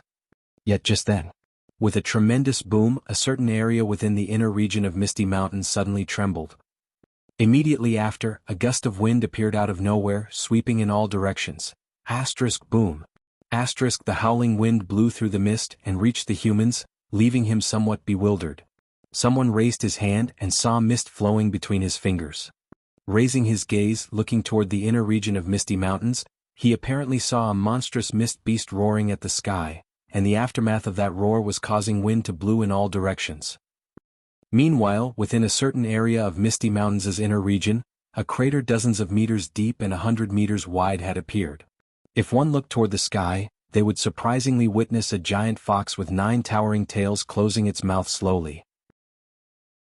Breath attack, a technique possessed by every mist beast. Basically, it was Yuziyu controlling the mist, rotating and accelerating the mist within the mist beast's body, ultimately creating a tornado-like storm. And now, it was the mightiest of the most powerful mist beast's breath attack. Everything within 100 meters had been laid to waste. However, this was not the terrifying aspect. Relatively speaking, every Tier 1 Transcendent could achieve a similar feat, but what makes mist beasts the most fearsome was their momentum to push forward destruction. In Misty Mountains they had the geographical advantage. They could easily cause a huge commotion like just now. They just set off a wave of mist, but it spread for kilometers. And this too was a deliberate act by Wuxia. Mist beasts might not be inherently powerful, but in conjunction with such grandeur, their strength would cause countless humans to shiver in fear and even despair. People only believe what they saw, and Wuxia provided them with the strength they wanted to see. Evolution begins with a big tree, Chapter 181, Status Screen of Tier 3. Roar, roar, roar. One after another, deafening roars shook Misty Mountains. Subsequently, the mist surged as gusts of winds blew across the mountains. One by one, the humans within the outer and inner parts of Misty Mountains wore a look of despair, staring at the fearsome behemoths appearing deep within the mist. What a joke! How could there be such monsters? Roaring in disbelief, the features of a young man distorted, gazing at the nearby giant bull of mist carrying a mountain on its back, treading the mist. Fear, despair. Extremely complex emotions were intertwined on his face. But after a moment, as if realizing something, the young man's expression changed to one of surprise as he shouted to his companions not far away, "It's an illusion, it must be. Misty Mountains can deceive our perception, can't it? This must be an illusion, our eyes are deceiving us." With his words, the young man rushed toward the mist bull standing on the mist, seemingly to prove his point. "It's all an illusion, it must be." Before he could finish speaking, the enormous hoof of the ginormous bull appeared directly above him. The next moment, in the horrified gazes of countless people. With a deafening boom, a massive quake shook the entire forest, causing the ground to shake uncontrollably. Much to everyone's shock and dismay, cracks appeared on the ground, spreading in all directions. It was dreadful and horrifying, and it also shattered any hope. "No, no. I want to go home, I want to go home." Crying in despair, numerous humans fled in panic. Some were so terrified that their legs gave way, slumping to the ground, a strange smell wafting from their nether region. And thus, the mist beasts unveiled their true terror on a large scale to the public for the first time. Furthermore, Wuxia did not need to intricately control the mist beasts. The mist beasts were formed from his concentrated mist, and each mist beast carried a trace of his psychic power. At his level, all he needed to do was issue a command, guard Misty Mountains and eliminate any humans who had stepped inside, and the mist beasts would then execute his orders like machines, coldly and methodically. This was one of the fearsome aspects of a Tier 3 Transcendent. His immense psychic power had almost reached the level of materialization, rivaling the abilities of some Tier 1 superhumans with psychic talents. With a bit more practice he could do things that only those with psychic talents could. For example, multitasking, as in real multitasking, dividing his attention in multiple places. He could allocate a wisp of his psychic power to the mist beast to carry out the orders he had given, while he focused on more critical matters at hand with his real body. At this moment, Wuxia was earnestly understanding the power of Tier 3. His roots continued to spread at a far greater speed than ever before, farther and deeper into the earth. Now, if one were to look into the depths of the earth, they would witness a network of roots resembling a spider's web wantonly spreading in the depths of the earth like a plague of pythons, traversing the depths, looking sinister and fearsome. Occasionally they would encounter subterranean life forms, which would be devoured in the blink of an eye. From time to time, clear and crisp system prompts would ring in Wuxia's ears. Amazing, deeply sighting, Wuxia felt that more than half of Misty Mountains were under his control. Wuxia believed that in the near future, the depths of the entire Misty Mountains would be filled with his roots. These roots would spread across the land like a spider's web, eventually supporting the entire Misty Mountains. And on top of these web-like roots, Wuxia would proceed with the next step, establishing a city. In his current state he could support an underground city. It would not be a small town but a magnificent city, comparable to a metropolis of the humans. On another note, Tier 3 was not so simple. Wuxia could feel the vast sea of spiritual energy within him, surging through every fiber of his being like blood. The current UZU now possesses at least 1,000,000 spiritual energy. And the accumulation of 1,000,000 spiritual energy had given birth to new abilities. As these thoughts swirled in UZU's mind, he immediately tested his new ability. Asterisk boom. Star. Accompanied by a terrifying roar, a dreadful pressure spread out with UZU as center. Crackle, crackle, crackle, in the void visible arcs of lightning crackled one after another. This scene left not only the mutant beasts of the North Canyon prostrating themselves, but even UZU himself was astonished. Indeed, this was a unique ability of the Tier 3. It was truly horrifying. Spiritual field, the concentration of 1,000,000 spiritual energy can even distort magnetic fields, which in turn ripples through reality, affecting the surroundings. This ability had little impact on transcendence of the same tier, but it was lethal to lower tier transcendence. Especially for advanced weapons of humans, if they failed to tear through the spiritual field of a Tier 3 transcendent, their power would be significantly diminished. What was even more ridiculous was that if human electronic devices entered UZU's spiritual field, even if he did nothing, they would become ineffective. What did this signify? A smile tugged the corner of UZU's lips as an intelligent gleam flashed in his eyes. No wonder most human technology declined at the advent of the era of transcendence. It isn't hard to imagine why technology didn't advance during the era of gods and immortals. It wasn't due to a lack of desire to develop, but rather the difficulty in advancing in those fields. Of course, this was merely UZU's speculation. He still could not say anything for certain. I wonder if there have been any changes to my status screen? Muttering to himself, UZU shifted his gaze to the status screen for the first time after advancing. Race, Mutant Willow Tree. Rank, Tier 3 Transcendent, Catastrophe. Evolution points, 12983, can be obtained by absorbing unknown energy and refining under the sunlight, or by preying on other animals, even plants, and extracting from them. Innate talents. Superb regeneration, level 2, upgradable. A terrifying talent unique to the plants. It greatly enhances the speed of regeneration. Even if relatively fragile parts like branches are damaged, they can regenerate in an instant with the help of the surging energy in the body. Upgraded regeneration ability. Even if the majority of main body or roots are destroyed, you can slowly regenerate through the remaining fragments. Seeds of life. Incomplete. You can now use your spiritual energy to nurture seeds. It utilizes one's spiritual energy as the source of life to give birth to seeds.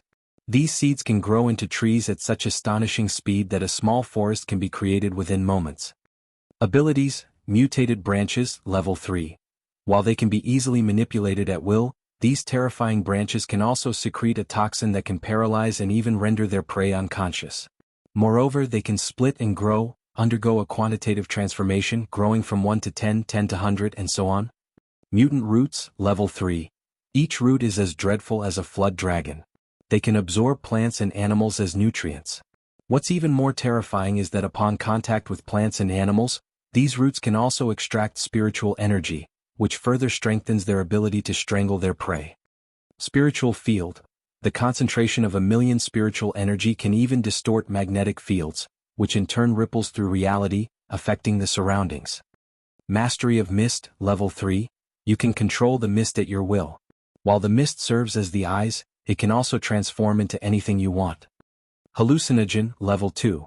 Using the mist, you can affect the mind of animals, plants, and even humans, inducing sensory confusion and blurring the boundaries between reality and illusion.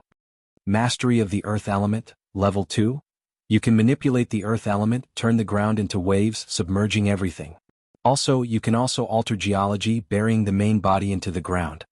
Flying willow leaf blade, level 2. After nourishing the willow leaf with your spiritual energy, continuously refining it, you can shoot the leaf like a blade. The purer the refinement, the more smoothly the spiritual energy can flow through it, and the farther the range and greater the power of the flying willow leaf blade. Wood dragon, level 1. The primary root has transformed into a dragon, taking one step to achieving the pinnacle. The absorption power of the primary root is greatly enhanced, enabling it to consume all things and devour everything, until it firmly takes root in the deepest part of the planet and uses the entire planet as a nutrient. Minor divine ability, crystallization, entry level. By harnessing the power of the earth, one can crystallize parts or even the entirety of the body. This crystal-like body can significantly enhance one's defenses. If mastered, one can truly become indestructible. It would be next to impossible to destroy its user unless attacked by another divine ability. Choosing to overlook some abilities, Yuziyu's focus shifted toward level 3 abilities and 2 additional abilities. Did my roots undergo a new transformation during my advancement? They actually gained an additional peculiar ability to extract spiritual energy? Muttering to himself, Yuziyu's gaze could not help but flicker incessantly. Evolution begins with a big tree, Chapter 182, Upgrading Innate Talent. Extracting spiritual energy. Muttering to himself, Yuziyu's eyes flickered slightly. After a moment, as if he had thought of something amusing, his gaze turned toward the nearby white tiger. White Tiger appeared unusually excited at the moment. However, there was no helping it. White Tiger was always like this. He could never calm down after a battle. In times like these, he would either be hopping around energetically or maybe even break into a mad dash, creating quite a ruckus. Let's use you for an experiment. Uttering this, a playful look appeared on Yuziyu's face. Soon after, with a flash of his thought, a root as thick as an arm and resembling a black serpent, silently emerged from the ground. Immediately afterward, it swiftly shot toward the nearby white tiger with a swish. Before he could react, the root had quite cleverly wound around white tiger. Roar, roar, roar. With a touch of grievance, consecutive tiger roars resonated within the gorge. Divine tree, what did I do? Yuziyu could understand the meaning behind the roars, but he did not respond. Instead, he subtly activated the power of the root. After a moment, an unusual spiritual energy began flowing along the root, much to his surprise. Simultaneously, White Tiger seemed to have sensed something, his expression abruptly changing. His spiritual energy was draining away, and at an alarming rate at that. In just a few breaths, he had lost over 3,000 spiritual energy. It must be brought to notice that he only had a bit over 9,000 spiritual energy to begin with. But before he could cry out in despair, zoop, a surge of familiar spiritual energy abruptly returned. What astonished White Tiger even more was that this surge not only replenished most of his spiritual energy, but it also seemed purer. Ah! Wearing a bewildered expression, White Tiger's gaze turned toward a colossal tree concealed within the depths of the dense mist not far away. Stupid tiger, train diligently and don't be mischievous anymore, or I won't mind using you for more experiments. Roaring in succession, White Tiger also trembled involuntarily. He did not want to go through the same sensation of spiritual energy loss a second time. Meanwhile, as he witnessed White Tiger diligently practicing now, a satisfied smile appeared on Yuziyu's face. Excellent. Much better now. How well the spiritual energy could be extracted depended upon how complex the roots had intertwined around their prey. The more complex the roots had entwined the target, more quickly could they draw the spiritual energy. Furthermore, after extracting, this spiritual energy would be temporarily stored within the roots. One purpose was to serve as nourishment for the growth of the roots. The other purpose was for it to be converted into his own spiritual energy. However, the conversion ratio to his own spiritual energy was a bit low. But that was likely due to White Tiger being too weak. After giving it a thought, Yuziyu was not bothered by it. At present, the abilities accompanying these roots were already quite remarkable. After polishing them a bit more, it might even become another one of his trump cards. After all, in Yuziyu's memory, the terrifying aspect of wood release, as legend told, was its energy absorption capability. And now he could achieve that too. With a faint smile, Yuziyu seemed to envision countless powerful mutant beasts in his mind, their forms writhing in despair as they became entangled in his tree roots.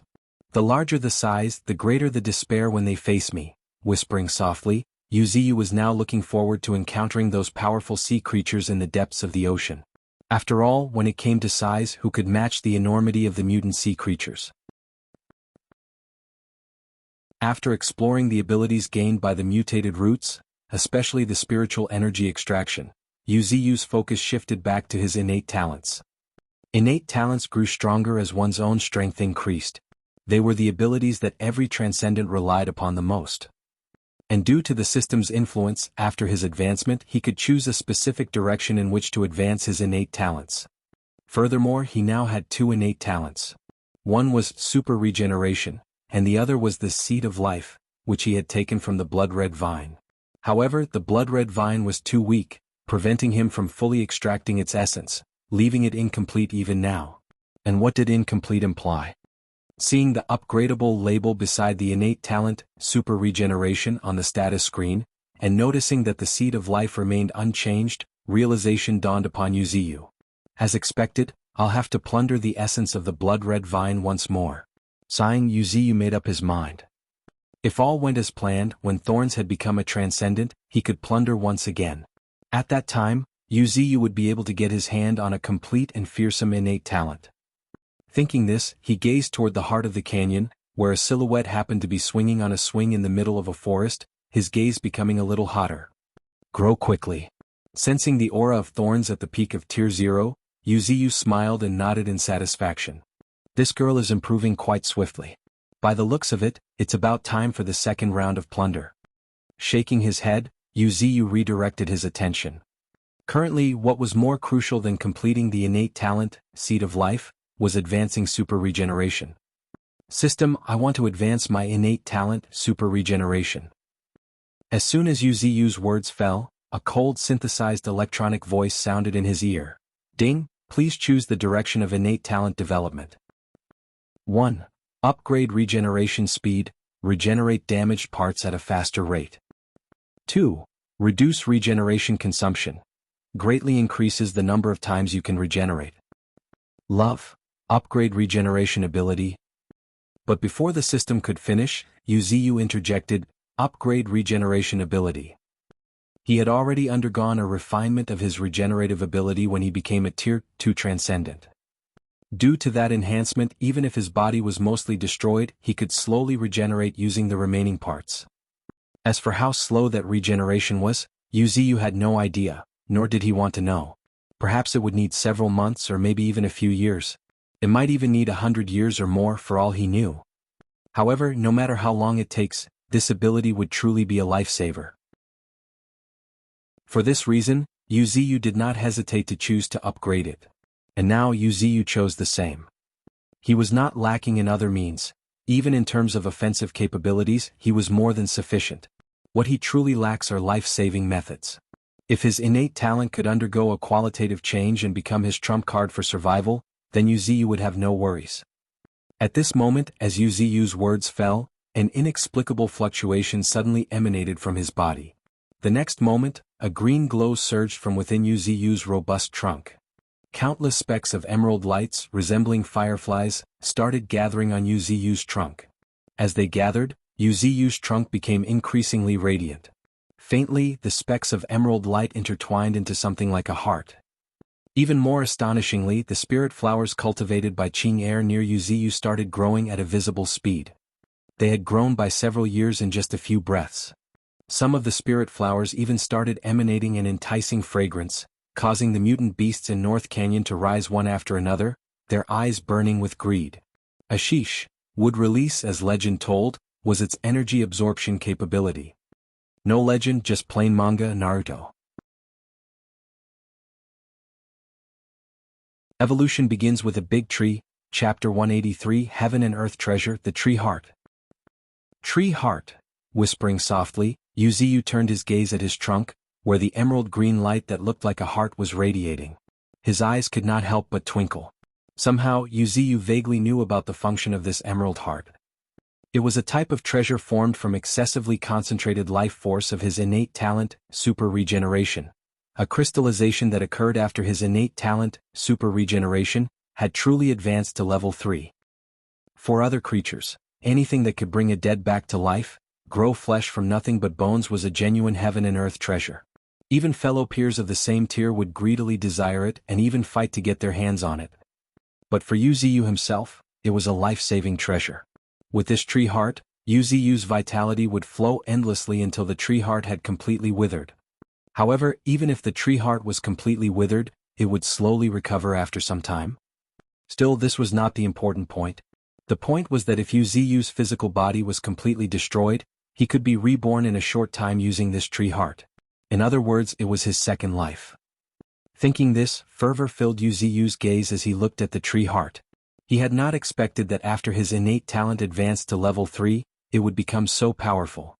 It truly bestowed him with a trump card that could save his life. With this tree heart, Wuxia's confidence was truly bolstered. As long as the situation did not arise where both his physical body and the tree heart were destroyed simultaneously, he had the chance to turn the tables. As for the endless wellspring of vitality that the tree heart provided, Wuxia did not particularly value it. Compared to the monstrous ability of a second life, the unending wellspring of vitality was insignificant. Given his current strength, if he were to really encounter a formidable enemy who could force him to deplete his vitality, the tree heart would be useless. So, in the end, he planned to keep the tree heart solely for life-saving purposes, and keep it in some secure location. At the very least, he would not keep it alongside his physical body. In that case, I need to entrust this tree heart to someone for safekeeping.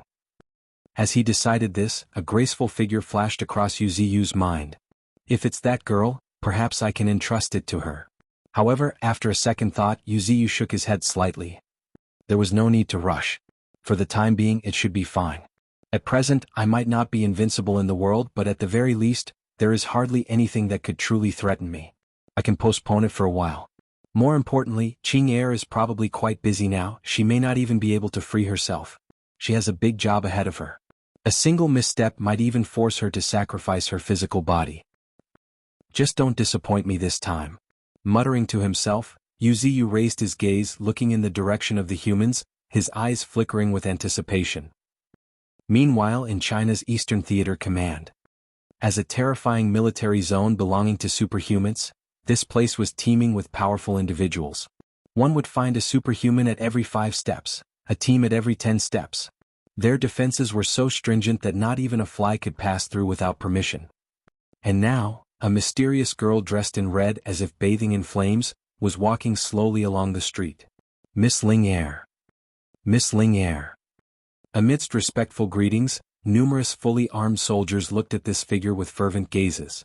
Ling Er was one of the top 10 heroes of China, and was now one of the most prominent figures in the country.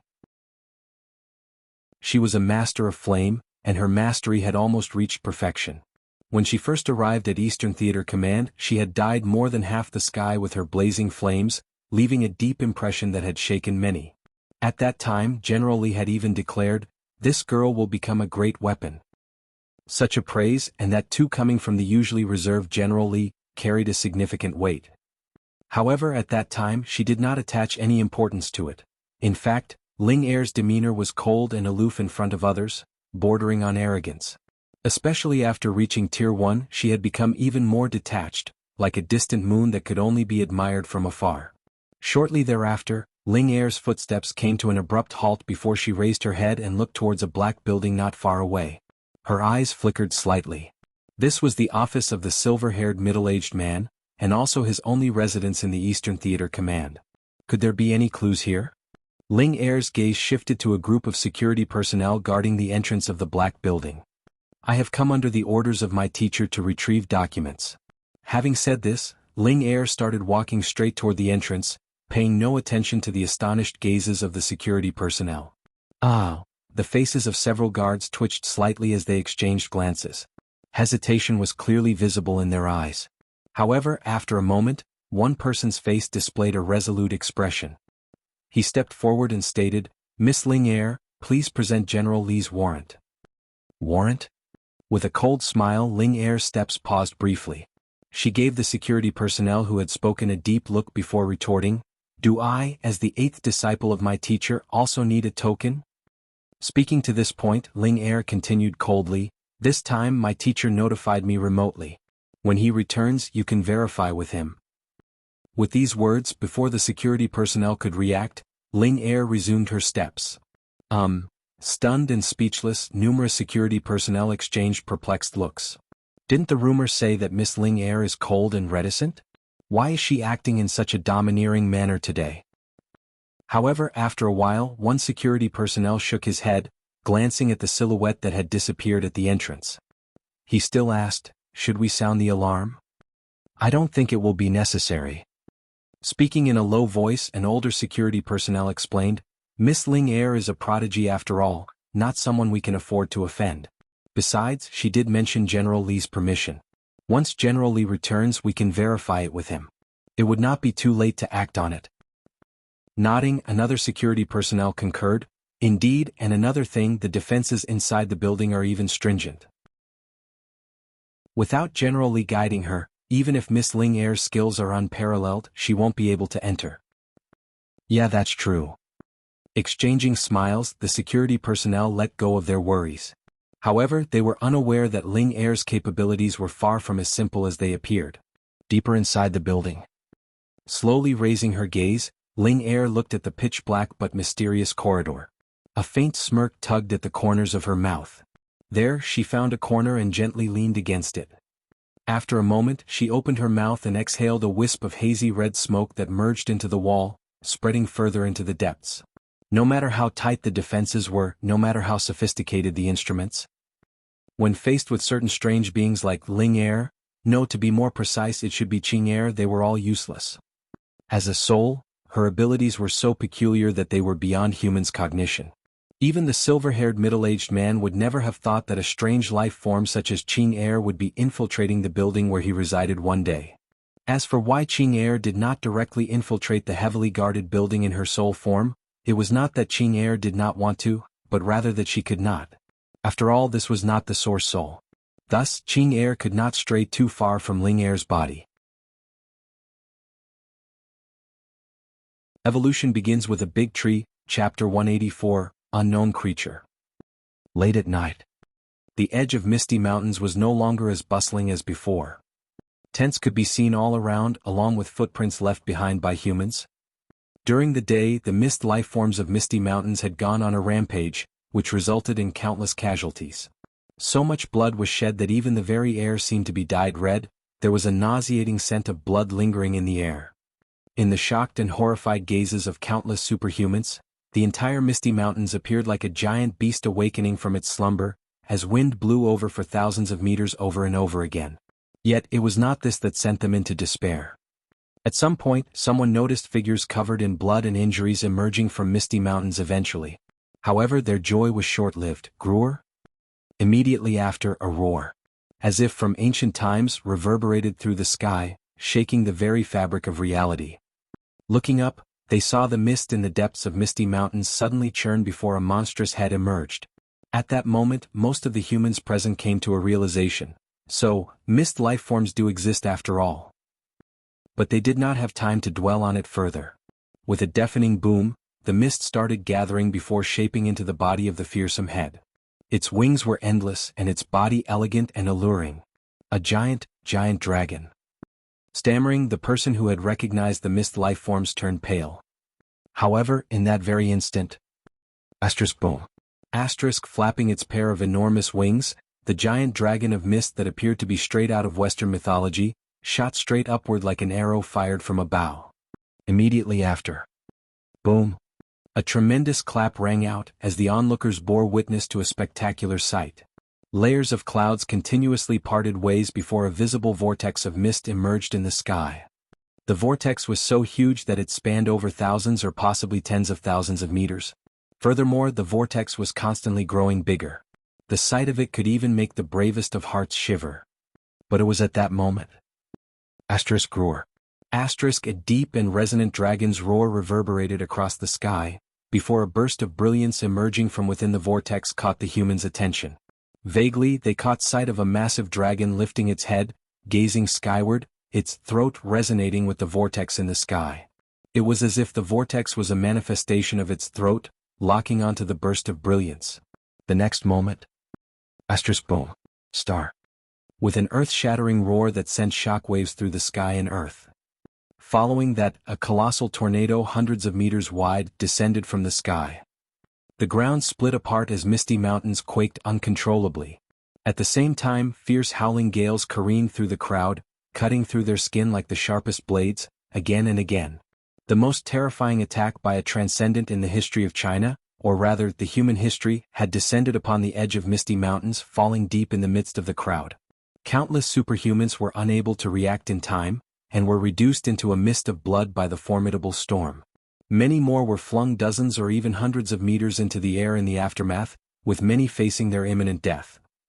And this had shocked the entire China, the transformation of mist beasts also known as the dawn of the mist. Because countless humans nearly plunged into despair after the breath attack of that enormous mist dragon. Especially those who narrowly escaped death, they would never forget that day, when it seemed as if a catastrophe had befallen.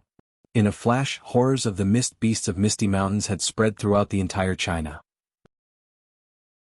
And this was the reason why Wuxia descended his consciousness without a moment of hesitation and unleashed the strength comparable to an intermediate level Tier 2 transcendent. He shook the space, affecting tens of thousands of meters, and also used the mist beast as a medium to amplify the momentum, thereby unleashing a power capable of destroying the world.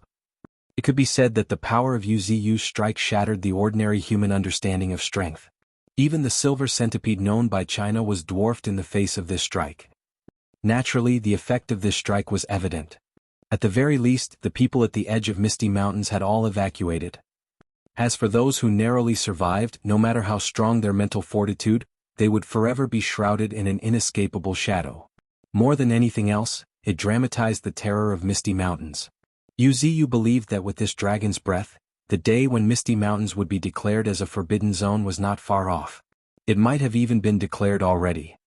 A smile played on Wuxia's lips as he gazed towards the edge of Misty Mountains, his eyes flickering incessantly.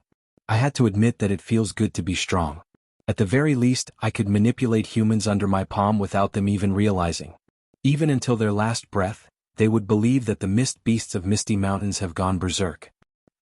Over the next few days, I should dispatch some powerful mist beasts to play around with the humans. I presumed that I might be able to rest easy for quite a while, Wuxia murmured to himself, a smug grin tugging at the corner of his mouth. If that became true, then he could calmly focus on cultivation in the days ahead. Furthermore, the second wave of the spiritual tide had not arrived yet. He could use the current opportunity to stabilize his strength. Things were fine for the moment. In this world, at least on this continent, he was standing at the absolute peak. However, the arrival of the second wave of spiritual tide would usher in another large-scale evolution. He believed that it would mark the start of the birth of many formidable mutant beasts. It was a period that would be a challenge for him. Of course, it would also be a significant opportunity. At the very least, he would get to amass a huge amount of evolution points. Wuxia exhaled a long, deep breath. His thirst for the evolution points was apparent in his eyes. Evolution points was his very foundation. Only with evolution points could he break through the restrictions and transcend higher as a life form. Now, having ascended to Tier 3, Wuxia realized that the number of evolution points he had could no longer satisfy his needs. There were multiple abilities stuck at level 2, waiting to be upgraded. He needed hundreds of thousands of evolution points to upgrade these abilities at the very least, and his current rate of harvest fell far short of his requirements. However, it was not due to slow hunts or anything. Rather, nowadays mutant beasts were generally only at Tier 0. It was still not the time for the Tier 1 and Tier 2 transcendents to be found everywhere. Without powerful mutant beasts, just slaughtering the weak mutant beast was not enough to satisfy Wuxia's daily need for evolution points. As such, when the second wave of spiritual energy tide hit the world, it would become a huge opportunity for Wuxia. Moreover, he was looking forward to the birth of few powerful existences that can rival him to emerge. He was hoping to have a hearty battle. But is that really possible? Are there truly powerful life forms that can contend with me? At this moment, sensing something, Wuxia's gaze suddenly turned toward the distant horizon, in the direction of the vast ocean. Meanwhile, unbeknownst to Wuxia, deep within the pitch-black depths of the ocean, a terrifying cry that resembled both a dragon and a serpent, yet not resembling the either two, akin to a low roar reverberated, sending shivers down the spine of every creature within the depth of the ocean. Soon after, with a deafening boom, a brilliant blue pillar of light tore through the depths of the ocean. Looking toward the source, everything was dark, only a slender and scale-covered monstrous tail could be seen slowly disappearing at the far end of the deep ocean. However, in an instant, as if sensing something, the shadow in the sea trembled slightly, then deeply gazed in the direction of the continent. The deep sea has never lacked overlords. And they too harbor the same desire and longing. Evolution begins with a big tree, Chapter 185, The Tree Monster Kingdom. With a hint of surprise, a voice rang in Wuxia's ear, "Master, I found it." As he looked toward the sound, a wisp of red smoke slowly rose from the ground not far away. "What did you find?" Wuxia narrowed his eyes slightly, looking at Qing Air emerging from the ground. He could not help but praise her in his heart. This girl is as dependable as always. After shorting out her words, Qing Er replied, Master, I discovered that General Li has awakened the memories of a sword cultivator from the previous era. Saying this, Qing Er continued, in the deepest part of his residence, I also found an alchemy furnace and some things that do not belong to this era. Hearing Qing Er's voice, a glint flashed in Yu Ziyu's eyes as he proactively inquired, Qing Er, did you find something like a sword pill? Sword pill was a treasure that Yu Ziyu had recently discovered on the status screen of the silver-haired middle-aged man, also known as an external core. If Yu Ziyu was not mistaken, this external core was rather a valuable card up the silver-haired man's sleeve. It was somewhat similar to the tree heart that Yu Ziyu had condensed just recently, except the tree heart was born for survival while this external core was for offensive purposes. Oh, sword pill? Puzzled, Qing Er asked in a doubtful voice. Then, after thinking for a moment, she shook her head and answered, No, not really. But, Master, you probably do not know how magnificent the previous era was.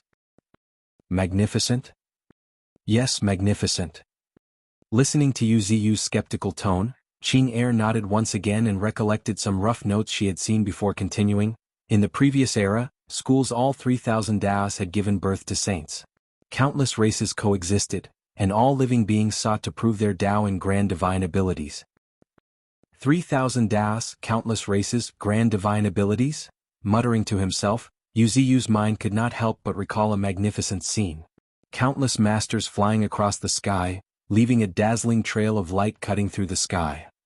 And just then, as if remembering something else, Qing Er continued. However, Master, there's one thing we should be relieved about. At the end of the era, everything was reduced to primal chaos. Those grand divine abilities practitioners who attempted to defy the heavens and change fate were suppressed. Their souls were even dispersed to nothing, forever unable to be reborn. However, one of the 50 heavenly principles disappeared, eventually leaving a glimmer of hope. According to the silver-haired middle-aged man's journal, characters like him who were neither reigning the top, nor were they part of the bottom rungs, managed to escape with their lives. In other words, it was difficult for truly extraordinary beings to be reincarnated like the silver-haired middle-aged man. And even if they managed to do so, it won't be at the early period of resurgence of spiritual energy. After all, the heavenly Tao was at its strongest during this period. If they were detected, they would have to face heaven's punishment. Listening to Qing Er's narrative, realization dawned upon Yu Ziyu. It's like targeting the leaders. The more powerful they are, the easier they are to be restricted. Playfully smiling, Qing Er's small mouth curved upward, and she uttered a reassuring sentence that put Yu Ziyu at ease. Master, the most important thing is that the previous era and the current era are different. The cultivation methods that were extraordinary back then might not work in this era. According to the speculation of the silver-haired middle-aged man, the world had changed. So, the people who have awakened the memories of their previous lives need some time to adapt to the new principles of this world before they can start cultivating. In light of this, we all have the same starting point. At most, our cultivation methods might not be as good as theirs. Oh, exclaiming softly, Yu Ziyu breathed a sigh of relief. This way he would not have to worry too much about some mysterious being suddenly appearing and suppressing him. He had been worried about this before, but apparently his worries were unfounded. The individuals who had awakened memories of their previous lives were also burdened with troubles. For all he knew, this silver-haired middle-aged man might be the most astonishing one among them. And at this moment, as if remembering something, Yu Ziyu asked again, What's the internal situation of China these days? In China, only a few people have discovered the death of the silver-haired middle-aged man until now. After all, he would disappear for days without any notice only to appear out of nowhere. So, it's normal for him to go missing for a few days. Nodding, Yu Ziyu agreed. Then he continued, So, it seems you have a lot of room to maneuver now. Yeah. Nodding slightly, a glint of insight flashed in Qing Er's eyes. With the death of the silver-haired middle-aged man, the superhuman theater command he commanded and about 40% of China's army would be left leaderless. Furthermore, the silver-haired middle-aged man also had 8 direct disciples. One could imagine what that meant. Thinking of this, Qing Er requested with a hopeful tone, Master, please allow me to spend some time among the humans. Why? Inquiring in a calm and gentle voice, Yu Ziyu glanced curiously at Qing Er. Humans, after all, are not to be underestimated. This time it's a rare opportunity. If I can use Ling Er's identity to ascend to the top of power in China, and then combined with you, we could surely establish our own influence on this planet. As she spoke, Qing Er's eyes shimmered with eagerness. She then continued, with my current strength and the ability to seize lucky encounters, I believe it won't be difficult to control several human cities. Yuziyu appeared to be stunned, deeply observing Qing Er, who looked like a girl next door. He had not expected her to have such grand ambitions. A being of other race or species ruling over the humans would have seemed like an impossible tale in the previous era. But now things were different. Due to a huge gap in their strength, humans were not able to see Qing Er's true nature. This was in fact an opportunity for Qing Er. In other words, it was a risky plan worth pursuing. And at this moment, seeming to sense Yuziyu's hesitation, Qing Er broke into a carefree giggles before stating, Master, even if I fail, I won't let humans become an obstacle for you. During this period of time, with me keeping things in check, you can fully start building your tree monster kingdom.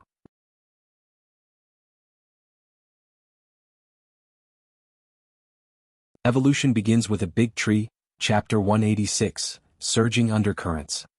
The beginning of conquest. By night, Qing Er had already left. Except, undercurrents were surging within the entire Misty Mountains. Apparently, the mist that perpetually shrouded Misty Mountains had gone over its boundaries, spreading out toward the distance. It was gradual, yet it was indeed expanding into the distance. Meanwhile, deep within North Canyon. Ruhar, ruhar, ruhar. Roaring, a giant white tiger slowly stood up. Master, you finally made up your mind, huh? Speaking to itself in his heart, White Tiger turned his gaze toward a colossal tree hidden deep within the fog not far away, his eyes burning with fervor. The day has finally arrived. Sensing White Tiger's thoughts, Yuziyu could not help but chuckle. I did not expect that you, stupid tiger, would be so eager to establish your own territory. Ruhar. White Tiger let out a low and resonant roar that seemed like laughter, a strange gleam flashing through White Tiger's eyes. In human culture, White Tiger was a symbol of war and majesty. It was even referred to as the god of war. And these were not just empty words. When it comes to belligerence, White Tiger undoubtedly stood at the forefront among the mutant beasts under Yuziyu's command. As for Honey Badger, he tended to be more hard-headed. In other words, he was extremely vindictive. At this moment, tap, tap, tap, accompanied by footsteps, Golden Ant emerged from the darkness, wearing a cold and indifferent expression on his face. Walking closely behind him was Thorns, another one of the 9 great beasts, with a faint smile hanging on her lips. Lord Divine Tree, allow me to fight for you, bowing slowly and performing a respectful salute, Thorns stated in a gentle voice. Ah! Nodding his agreement, Yuziyu raised his gaze. Dozens of storm wolves happened to be standing in the distance, their bluish-green eyes flickering with fervor. Shifting his gaze. Second only to 9 great beasts, Golden Monkey, Armored Wild Boar, and Honey Badger all walked out, standing in a corner. Apart from the elder sister, 9 Tails and Old Second, Bull Demon, Old Third, White Tiger, Old Fifth, Golden Ant, and Old Sixth, Thorns had all arrived. As for Old Fourth, Sarcosuchus, there was no need to mention him. He was already present. It was just that he was too big. He was lying quietly in the distance looking like a hill. This time, I want to establish my own force. His calm words shook the hearts and minds of each and every mutant beast. Having followed the Divine Tree for so long, this was the first time they had seen the Divine Tree Lord radiate such a sharp aura. In the past, the Divine Tree either kept a low profile or revealed its strength sparingly. Seeing him like this was a first for them. But I like it. Murmuring in his heart, White Tiger let out a roar. Staring at the fire burning in the eyes of every mutant beast before him, Yuziyu was taken aback for a moment. For some reason he felt like these fellows had been waiting for this for a long time. Each and every one of them seemed to be suppressing their excitement. Yuziyu smiled in his heart but did not say anything. Instead, his roots deep within the ground suddenly rose up. Boom, boom, boom, followed by tremors in the ground. Colorful specks of light resembling fireflies rose from the ground in the empty field of North Canyon, much to the mutant beast's astonishment. This is an advance reward for all of you. Saying so, Yuziyu's branches suddenly swung. Asterisk boom. Star. Along with a gust of wind, countless specks of colorful light were swept into the bodies of the mutant beasts. Before anyone could react. Roar, roar, roar. Amidst the continuous rising and falling howls of wolves, the storm wolves squatting in the distance started advancing in unison. At a speed visible to the naked eye, their claws became bigger and sharper. The bluish-green light surging within their eyes grew more intense. Vaguely, whirlwinds could be seen rising around them. This was the colorful spiritual energy of the second wave of the spiritual energy tide. Even though Wuxia had diluted it, the effect was still quite remarkable for the relatively weak mutant beasts like the storm wolves. As for golden monkey, honey badger, white tiger and the other mutant beasts, everyone's body jolted in unison. It was as if something strange had happened to them. However, something was still missing in the end, preventing them from advancing. In contrast, the nearby thorns transformed at a rapid speed visible to the naked eye. In the blink of an eye, the dancing blood-red vines transformed into blood pythons. They even appeared as if they were hissing. Great! Wuxia pursed his lips into a smile, satisfied with the innate talent of these creatures. Fortunately, none of the mutant beasts had exploded. Though the colorful spiritual energy was a fortunate encounter, it was quite a deadly poison to these Tier 0 mutant beasts. If Wuxia had not diluted it, the potent spiritual energy would have tormented these Tier 0 mutant beasts. It would ultimately boil down to either evolution or explosion. It would take just mere moments. Of course, most of them would blow up. This was the imminent second wave of the spiritual energy tide. Wuxia called it the Great Era of Frenzied Evolution. It was to either evolve or die. As for now, Wuxia had extracted a bit of it from deep within the earth to help these mutant beasts to adapt to the colorful spiritual energy in advance. As for more, unfortunately, it was not that he could not do it, he just did not dare to. The current liquefied colorful spiritual energy was far too potent. A bit more would turn it into fatal poison.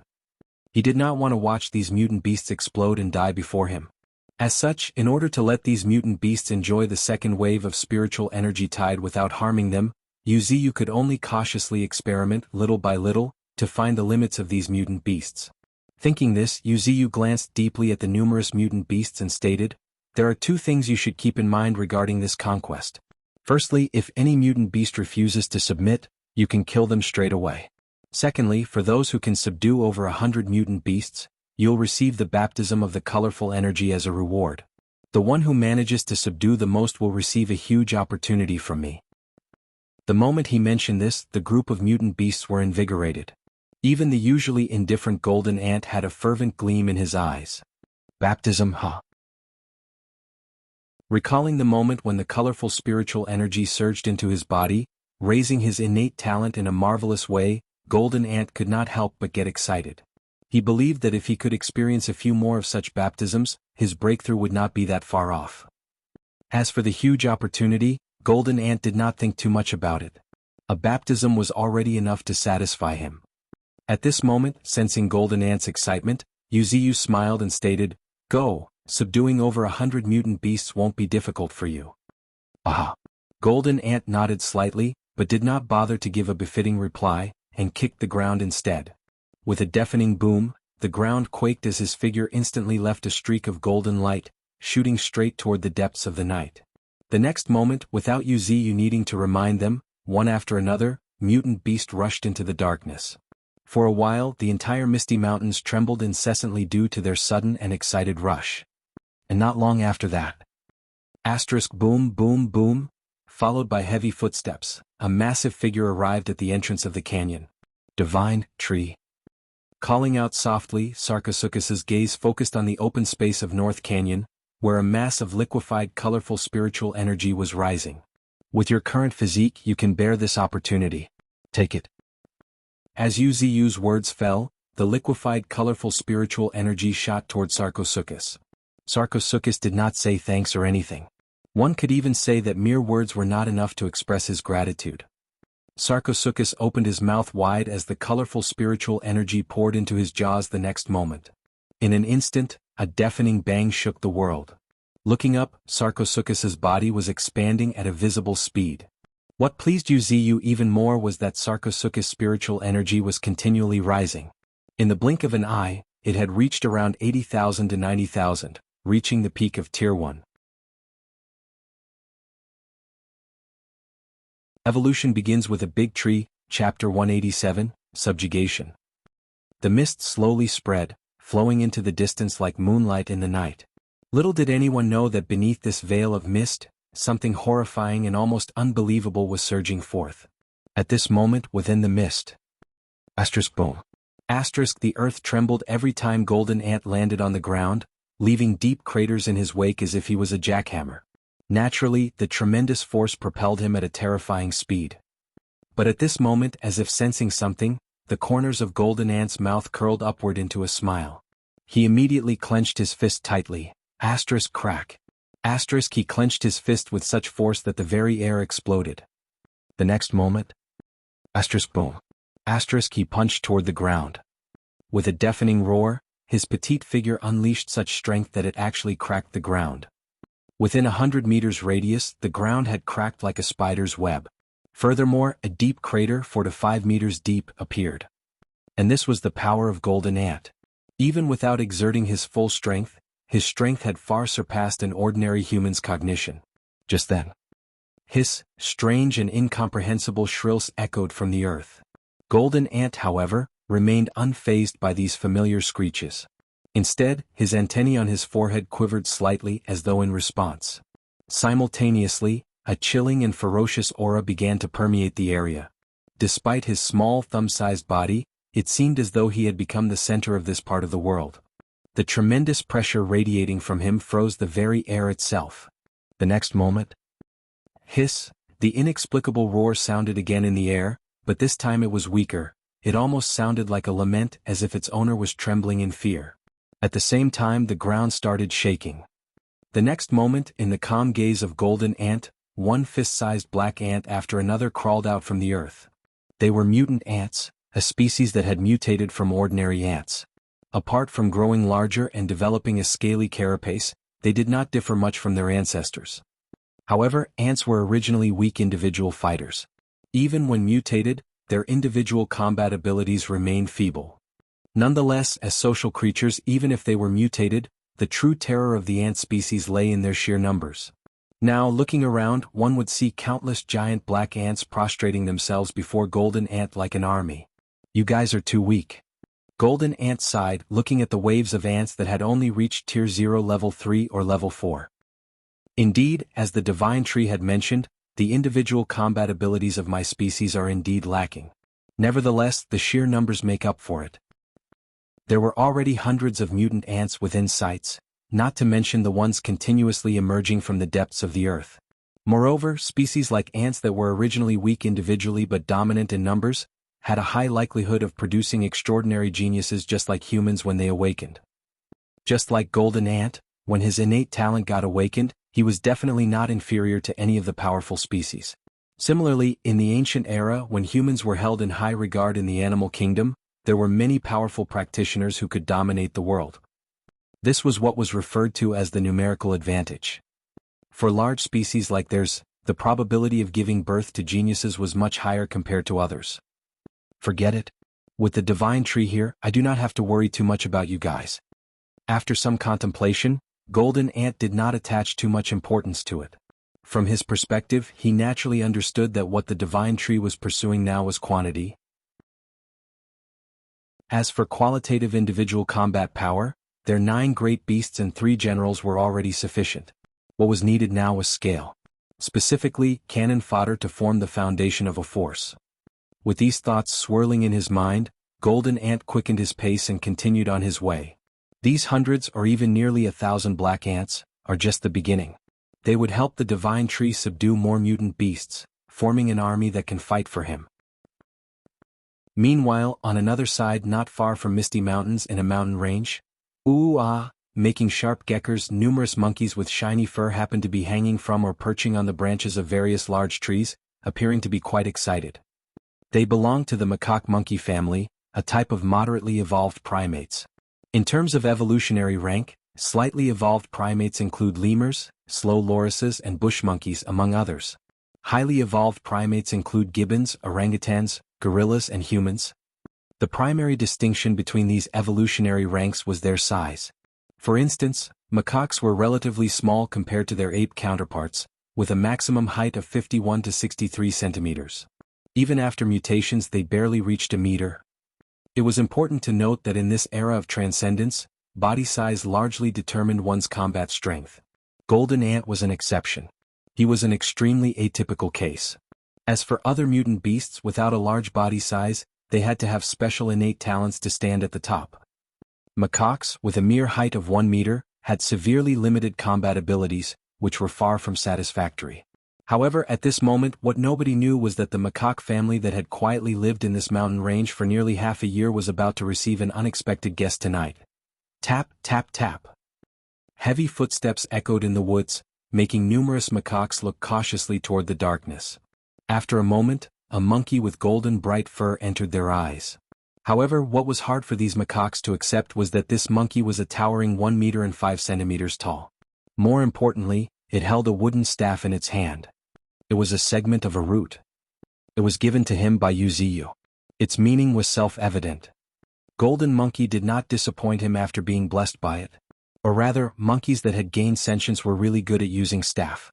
In just a few days he had already mastered the staff. At this moment, Golden Monkey raised his hand and flicked it, sending it flying into the air.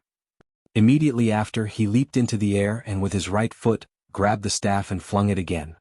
The next moment, much to the mutant macaque's terror, the wooden staff gave rise to a storm as it shot straight into the depths of the forest.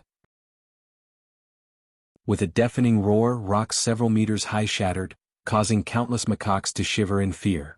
When they looked towards the depths of the forest, they could clearly see a wooden staff buried about half a foot deep into a rock, trembling uncontrollably. Submit or be destroyed. I won't ask again. A cold voice rang in the ears of the mutant macaques. At the same time, spiritual energy surged as Golden Monkey's fur started fluttering in the air. Faintly, one could see a mysterious luster shimmering on its shiny fur. Innate talent, extreme absorption, can continuously strengthen user's body by consuming food. It was an excellent talent. Using this talent, Golden Monkey had honed his body to a level where it was nearly invulnerable. While not completely indestructible, it was difficult for peers of the same rank to break through his defenses. However, according to Wuxia's speculation, this talent should truly shine after he had become transcendent.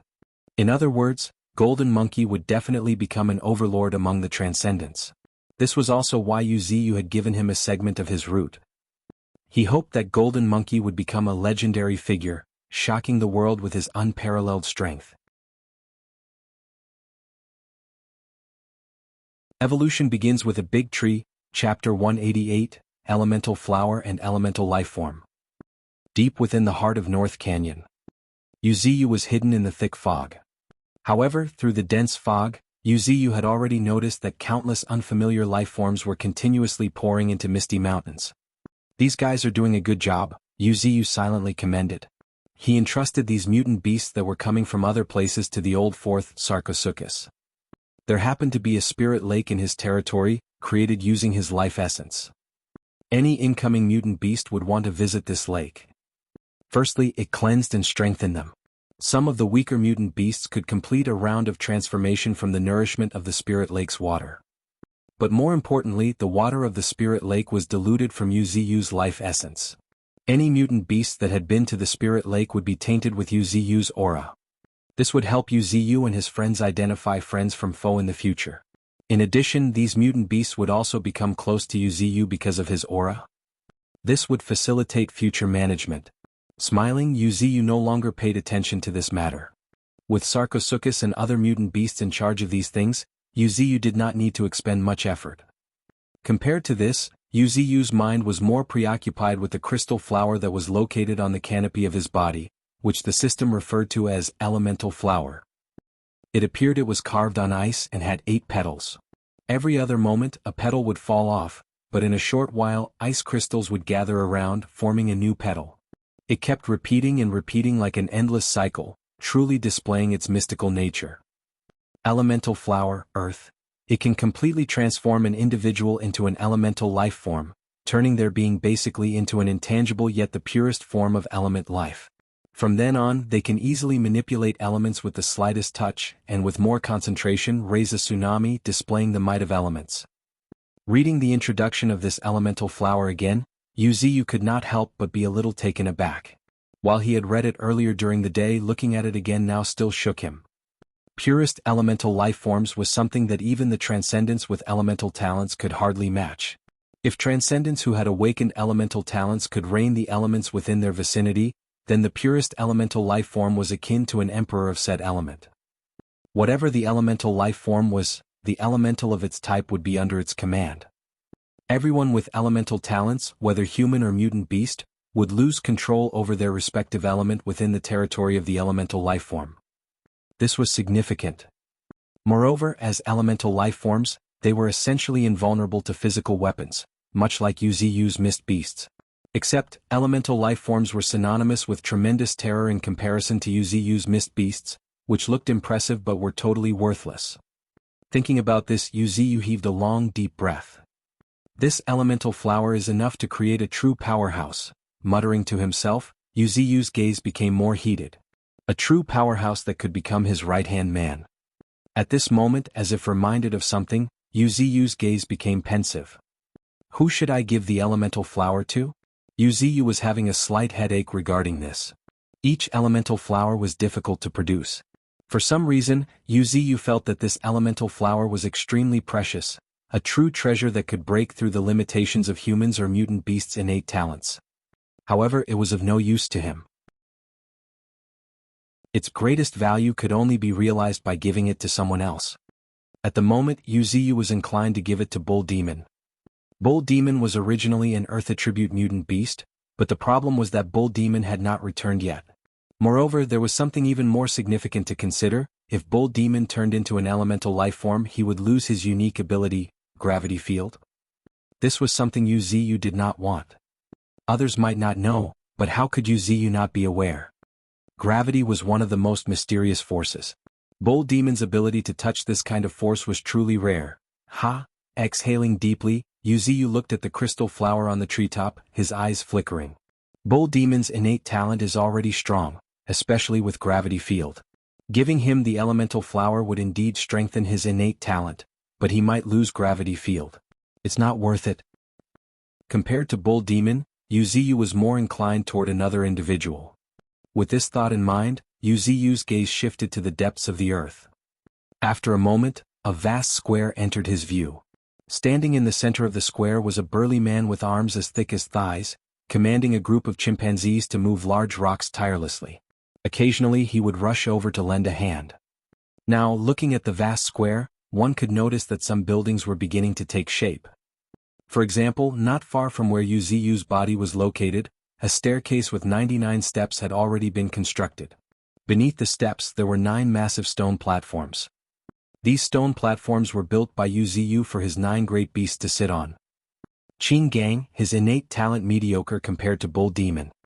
He is the one who can make most use of the elemental flower. Muttering to himself, Wuxia's eyes flickered slightly. The greatest value of the elemental flower lay in its power to turn someone into an elemental life form, which would then change one's destiny and innate talents. Such a treasure was especially precious to those with weaker talents. Qin Gang's innate talent among humans was pretty good. However, here it was mediocre. Without an extraordinarily fortunate encounter, it would be difficult for him to become a stronger superhuman. If he could consume the elemental flower, even though Qin Gang was currently under Wuxia, he was ultimately still a human. Despite the trust Wuxia has for him, there were still some reservations. If he could transform Qin Gang into an elemental life form, not only would Qin Gang be more devoted to him, but even the transformation of his race alone would make Wuxia trust him a bit more. Moreover, there was another point worth considering. While humans had slightly weaker individual combat abilities compared to mutant beasts, they were flexible in their thinking. The power of elemental life form lay in the development of their element. If 2 elemental life forms differ on an intellectual level, one less intelligent than the other, the difference in their strength might be akin to night and day. Looking at it this way, among those currently under Wuxia's command, Qin Gang seemed to be the most suitable candidate. With a slight curl of his lips, watching the distant figure toiling away, Wuxia stated, chuckling. It's decided then. After all, you've been so dedicated to me, it would not be fair not to reward you. Though I must admit, this reward is quite significant. On second thought, if I can gain a loyal general in return, it's worth it. Furthermore, with his guidance and Qin Gang's intelligence, the development of his power was guaranteed. Evolution begins with a big tree, Chapter 189, Elemental Life Form and the Wall of Size. Qing Gang, Yuziyu softly called out. Looking at Qing Gang, who was running toward him with excitement, the corner of his lips curled up. Lord Divine Tree, addressing in a respectful tone, the burly man knelt before Yuziyu, not far from his tree body. Aha! Yuziyu did not say much, just nodded before mobilizing his spiritual energy. After a moment, using his ability, mastery of the earth element, Yuziyu's body descended before Qing Gang's eyes.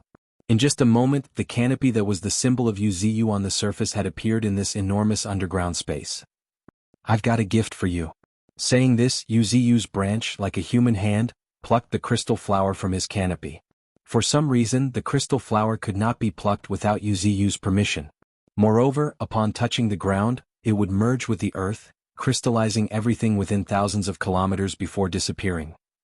Paying no attention to these minute details, Yuziyu handed it to Qing Gang using a slender willow branch. What's this?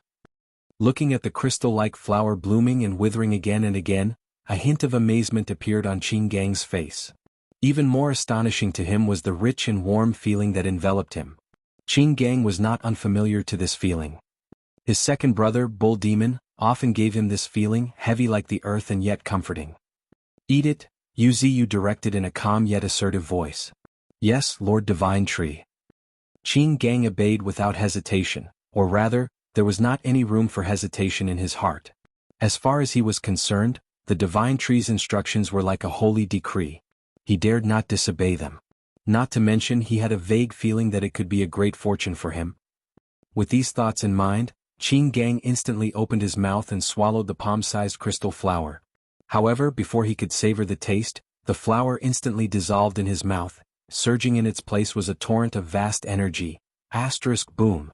A thunderclap seemed to reverberate in his mind, causing Qing Gang to tremble, and even his consciousness became a little hazy. Then, in his terrified gaze, crystals began to spread rapidly from his chest in all directions. In the blink of an eye, crystals had covered more than half of his body. Lord Divine Tree? While crying in terror, Qing Gang stretched his right hand toward Yuziyu as if seeking help. However, at this moment, a gentle voice echoed in his mind, "This is an earth element flower, which can turn your body into the purest elemental life form. If successful, you will truly possess the power you desire." At this point, Yuziyu's voice carried an inexplicable meaning as he continued, "Have you not been thirsting for power? Now, I'm giving you a tremendous opportunity." After calmly listening, Qing Gang's face lit up with ecstasy that had not yet crystallized. However, before he could say anything, with a loud rumble, the ground started quaking. In the underground space, a visible whirlwind of spiritual energy began to form at an astonishing speed. From the rock walls and the surrounding, streams of yellowish-brown energy began to emerge. The power of the earth carried the might of this world. And now, Qing Gang was transforming into the embodiment of the earth itself. With just a flash of thought and nothing else, he could easily mold and manipulate earth. A tremendous amount of earth element began gathering within his body, turning him into an incarnation of the very earth. Time slowly trickled by. Meanwhile, calmly watching the increasingly surging spiritual energy storm not far away, Yuziyu's eyes were filled with amusement. At this moment, the energy storm yellowish-brown color was billowing in the underground space. More astonishingly, such a large-scale spiritual energy storm did not damage the underground space in the slightest. Instead, under some inexplicable power, the underground space was continually expanding. In the distance, one would see waves of earth crashing further into the distance, pushing one giant rock after another toward the corners. The entire underground space appeared as if an invisible hand was constantly building and polishing it.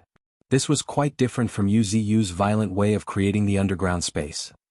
It seemed more like the application of principle, as if the earth had been endowed with life itself.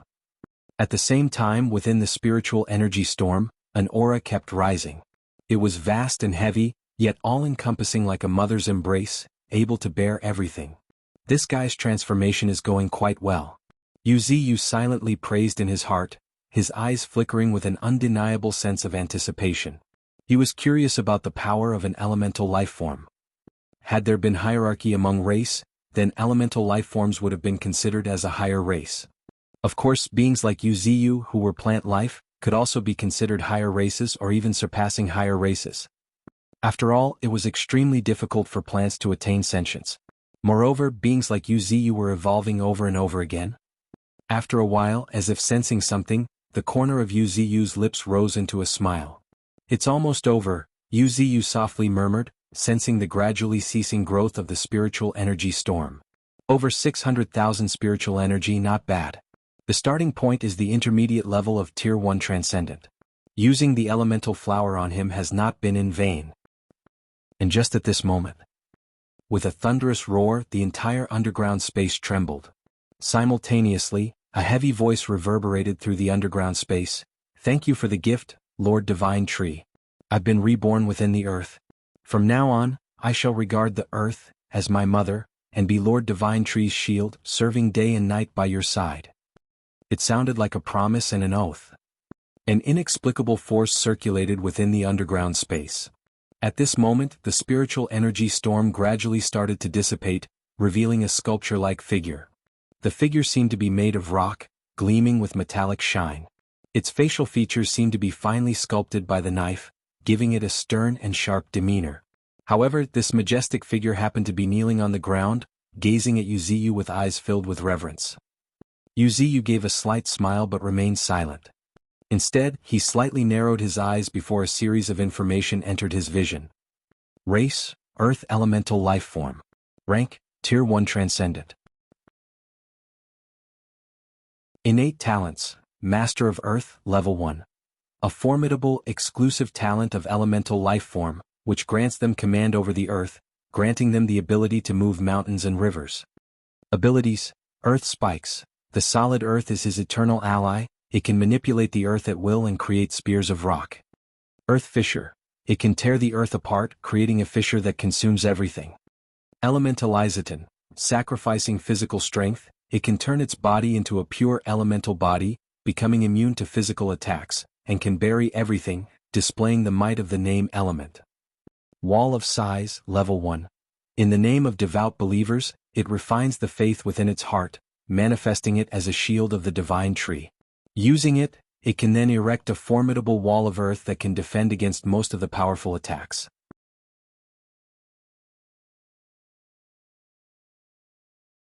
Evolution begins with a big tree, Chapter 190, River of Earth. Wuxia was truly impressed by the immense power of the elemental lifeform. Especially the ability called elementalization, it resembled his initial guess quite closely. By sacrificing physical strength, he could switch to his elemental form, which grants him the immunity to physical attacks. With proper refinement, this ability could become an ace in the hole. However, among all these abilities, there was one that particularly caught Wuxia's attention. Wall of Size. Uttering softly, Wuxia gazed at Qin Gang with an appreciative look in his eyes. It was a defensive ability born out of the combination of faith and ability. It was about the utilization of the spirit. It was akin to Wuxia's strongest attacking ability, Flying Willow Leaf Blade. Both involved the manipulation of one's psyche. The more intense Wuxia's killing intent was, the more formidable the Flying Willow Leaf Blades became. With long-term practice and refinement, these blades could potentially unleash a power far beyond ordinary comprehension. Now, Qin Gang's ability, the Wall of Size, had the same purpose. Except, while Wuxia's Flying Willow Leaf Blade was an offensive ability, Qin Gang's Wall of Size was a defensive one. More importantly, it was for safeguarding Wuxia. At this thought, a slight smile played on Wuxia's lips. Some things did not need words to explain. Abilities born from such unwavering belief spoke volumes for itself. Just as knights held their unwavering chivalry, Qin Gang wished to fulfill the role of a guardian. His ability was forged for the purpose of protecting Wuxia. At this moment, a resounding and profound voice echoed through the underground space. "I am deeply grateful to Lord Divine Tree for nurturing me. Qin Gang is indebted beyond words." Though he did not say much, the firm determination in his eyes earned a nod of approval from Wuxia. "Well done," Wuxia praised. Noticing Qin Gang's unsteady breath, Wuxia added, "Take your time to settle down. There will be times when I need you in the future." "Yes, Lord Divine Tree."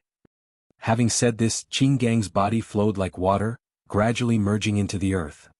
"So, this is Qin Gang's elementalization," Wuxia mused as a look of surprise took over his face. With his strength, he could naturally sense Qin Gang's current location. However, he appeared to be everywhere like a fish returning to the sea. But after a moment, in the midst of Yu Ziyu's contemplative gaze, Qin Gang's figure seemed to have been squeezed out of the earth at a location. He looked rather disheveled. As if sensing Yu Ziyu's gaze, Qin Gang's face revealed a touch of embarrassment. Well, this is a bit embarrassing. It's my first time and it feels a bit awkward. But I'll do it better next time. With this explanation, Qin Gang's face was filled with excitement. Clearly, the excitement of being transformed into an elemental life form had not yet subsided for Qin Gang. Yu Ziyu shook his head slightly but did not pay much attention. I have some important matters to attend to. I'll be leaving now. Leaving behind this brief statement, Yu Ziyu's spiritual energy surged once again. The next moment, using the mastery of the earth element, his tree body gradually rose, surfacing above the ground. However, what Yu Ziyu failed to notice was the complex expression that filled Qin Gang's eyes as he watched Yu Ziyu's departing figure. There was joy, excitement, and above all, an indescribable sense of gratitude. In my entire life, I'm afraid I won't be able to repay your kindness, Lord Divine Tree. Mumbling in a soft voice, a resolute look took over Qin Gang's face. Meanwhile, Yu Ziyu had not become overly proud of creating an elemental life form. Instead, he was more concerned about himself. His gaze shifted to the status screen, where he saw 10 level 2 abilities related to mastery of the earth element. After observing Qin Gang's transformation into an earth elemental life form, Yu Ziyu had gained some insights. Subtly, he developed a deeper understanding in the mastery of the earth element. This newfound insight prompted Yu Ziyu to consider upgrading this ability. He had over 10,000 evolution points left, more than enough for the upgrade. With a thought, over 10,000 evolution points vanished like water flowing down the drain. Simultaneously, an inexplicable inspiration surfaced in Yu Ziyu's mind. Heaviness, vastness, that's the essence of the earth. With this phrase flashing through his thoughts, Yu Ziyu's spiritual energy suddenly surged. A thunderous roar resonated throughout the canyon as the ground with North Canyon as the center started fiercely shaking. What was even more terrifying was that the earth began to flow like a river. Looking around, the trees near Yu Ziyu started to move as if the entire forest was in motion. If one looked at Yu Ziyu's status screen during this time, they would notice the ability, the mastery of the earth element slowly changing. River of Earth, Level 3. You can now transmute the land into a river, mimicking the way a river engulfs enemies. Just a slight misstep on their part can set the enemy to the point of no return. Yu Ziyu took a long look at this new ability with a calm and collected gaze. This was an advanced branch of the mastery of the earth element. Yu Ziyu had given up on mastering every aspect of the earth element, and switched on a fine-tuned version. More precisely, he had chosen to focus on a small branch of the mastery of the earth element ability and strengthen it. It was because after witnessing Qin Gang transformation into an earth elemental life form, and his control over the earth, Yu Ziyu had realized that, among equals, even if his master of the earth element was pretty strong, he would never surpass Qin Gang, who possessed the inherent advantages of being a natural earth elemental life form. Moreover, the mastery of the earth element was an incredibly extensive field. Abilities like pulling out Earth Spike, River of Earth, raising a wall of earth were basically a kind of manipulation of the earth. Yu Ziyu believed it was wiser to master one aspect thoroughly than to exhaust himself by refining numerous branch abilities. Yu Ziyu's choice was to transform the land into a river. With his current level of spiritual energy coupled with this ability, he could easily turn an area spanning several dozen kilometers into a lake. If extended, Yu Ziyu might even be able to change the entire continent, creating a 100 meters wide river of earth that stretches to the horizon, flowing into the distance. This ability, however, was not meant for offense. While transforming the earth into a river could be a terrifying method of attack, capable of generating colossal waves of earth, Yu Ziyu was more inclined to use it as a means of transportation. With this in mind, Yu Ziyu took a deep breath. After a moment, Yu Ziyu's pupils shrank as his spiritual energy suddenly surged. Boom, boom, boom, as he kept instilling endless spiritual energy into the earth, the ground, centered around North Canyon, began to move like flowing water. Simultaneously, Yu Ziyu's body also violently shuddered. Then, under his excited gaze, his body actually started surging into the distance, pushed by a force. It was surging as if riding the waves. Its speed was not high, but it was moving up and down in a rhythmic manner. From a distance, Yuziyu's body looked like a small boat drifting along the current. Be that as it may, he was indeed moving. If one looked deep into the earth, they would surely see an even grander sight. Every part of earth touched by Yuziyu's roots was surging like waves. Furthermore, Yuziyu's roots, including primary roots, were following the surging earth, continuously moving toward the distance. Author note: the River of Earth ability draws inspiration from a jutsu in Naruto called Sand Waterfall Funeral, which turns the earth into quicksand and transforms it into a river and surrounds the enemies. In this context, the protagonist uses it in a unique way for personal mobility. Not only the surface tree trunks but also Yuziyu's body and the land touched by the primary roots all turned into flowing water, allowing him to move with the power of the earth. However, this type of movement came at a considerable cost in terms of spiritual energy consumption. After all, Yuziyu's body was massive in size, which far exceeded that of a human. Ashish, now even the author admitted about Naruto. Grinning face.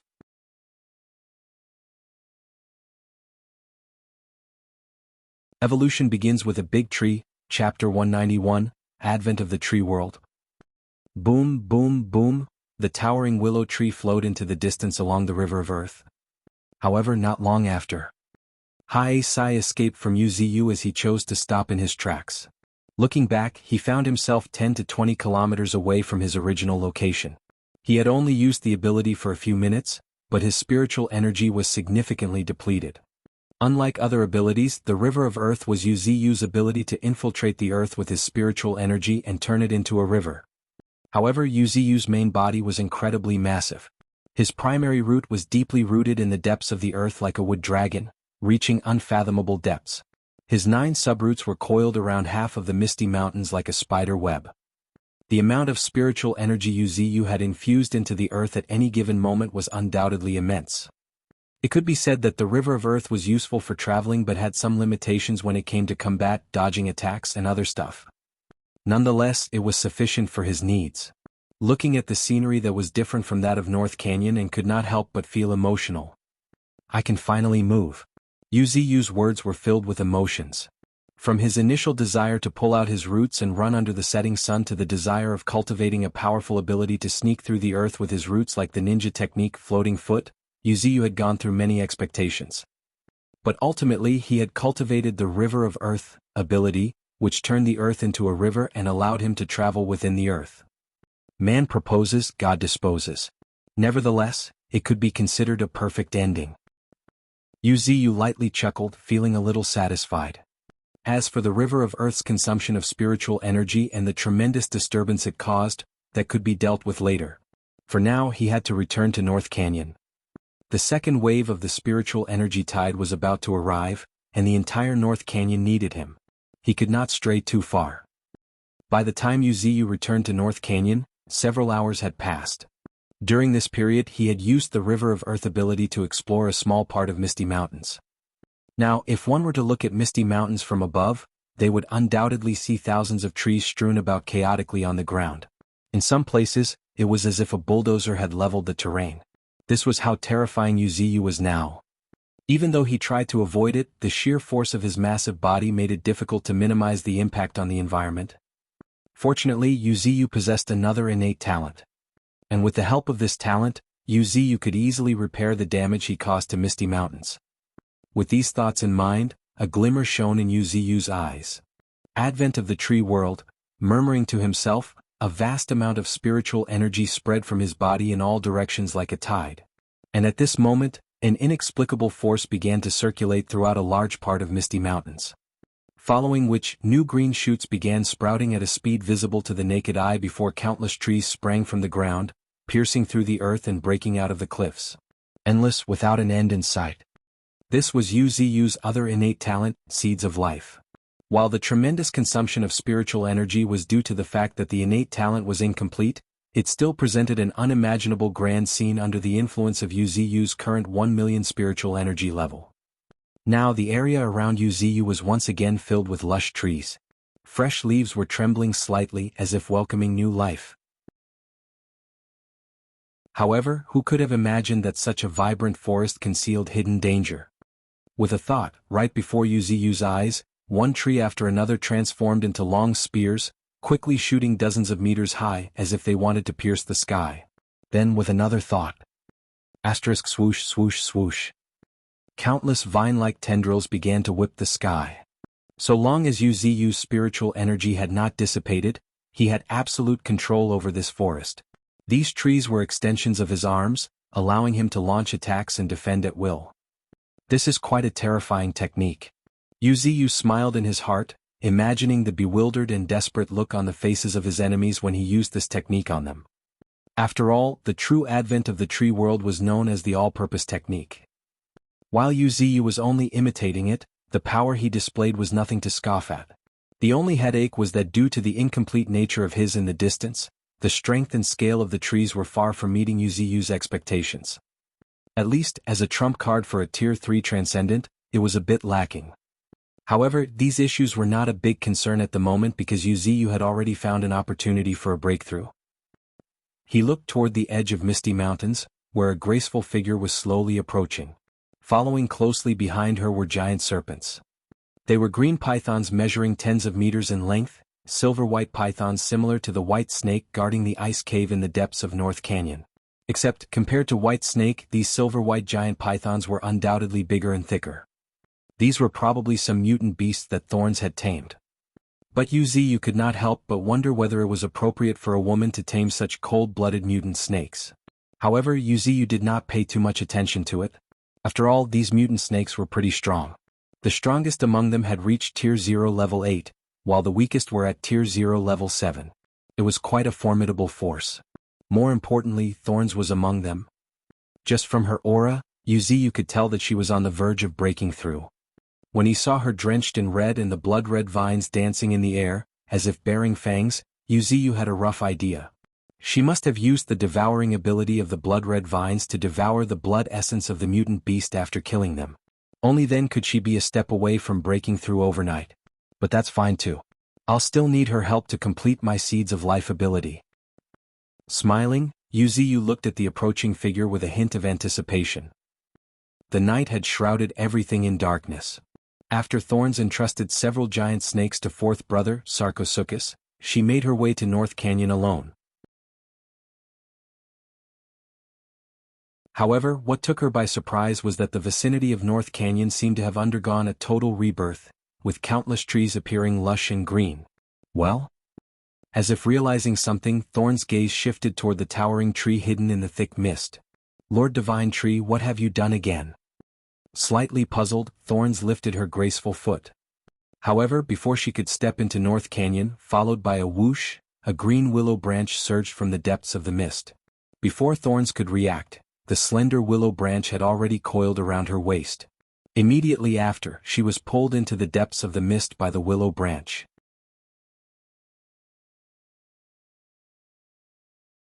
Evolution begins with a big tree, Chapter 192, plundering the quintessence and Thorn's advancement. The night was like a thick pool of ink, its darkness impenetrable and heavy, refusing to yield to the slightest hint of light. However, the entire North Canyon was completely silent, almost to the level of suffocation. At this moment, deep within the mist, atop a towering willow tree, a young girl happened to be quietly leaning within a bird's nest roughly the size of a bathtub. This was a peregrine falcon's nest.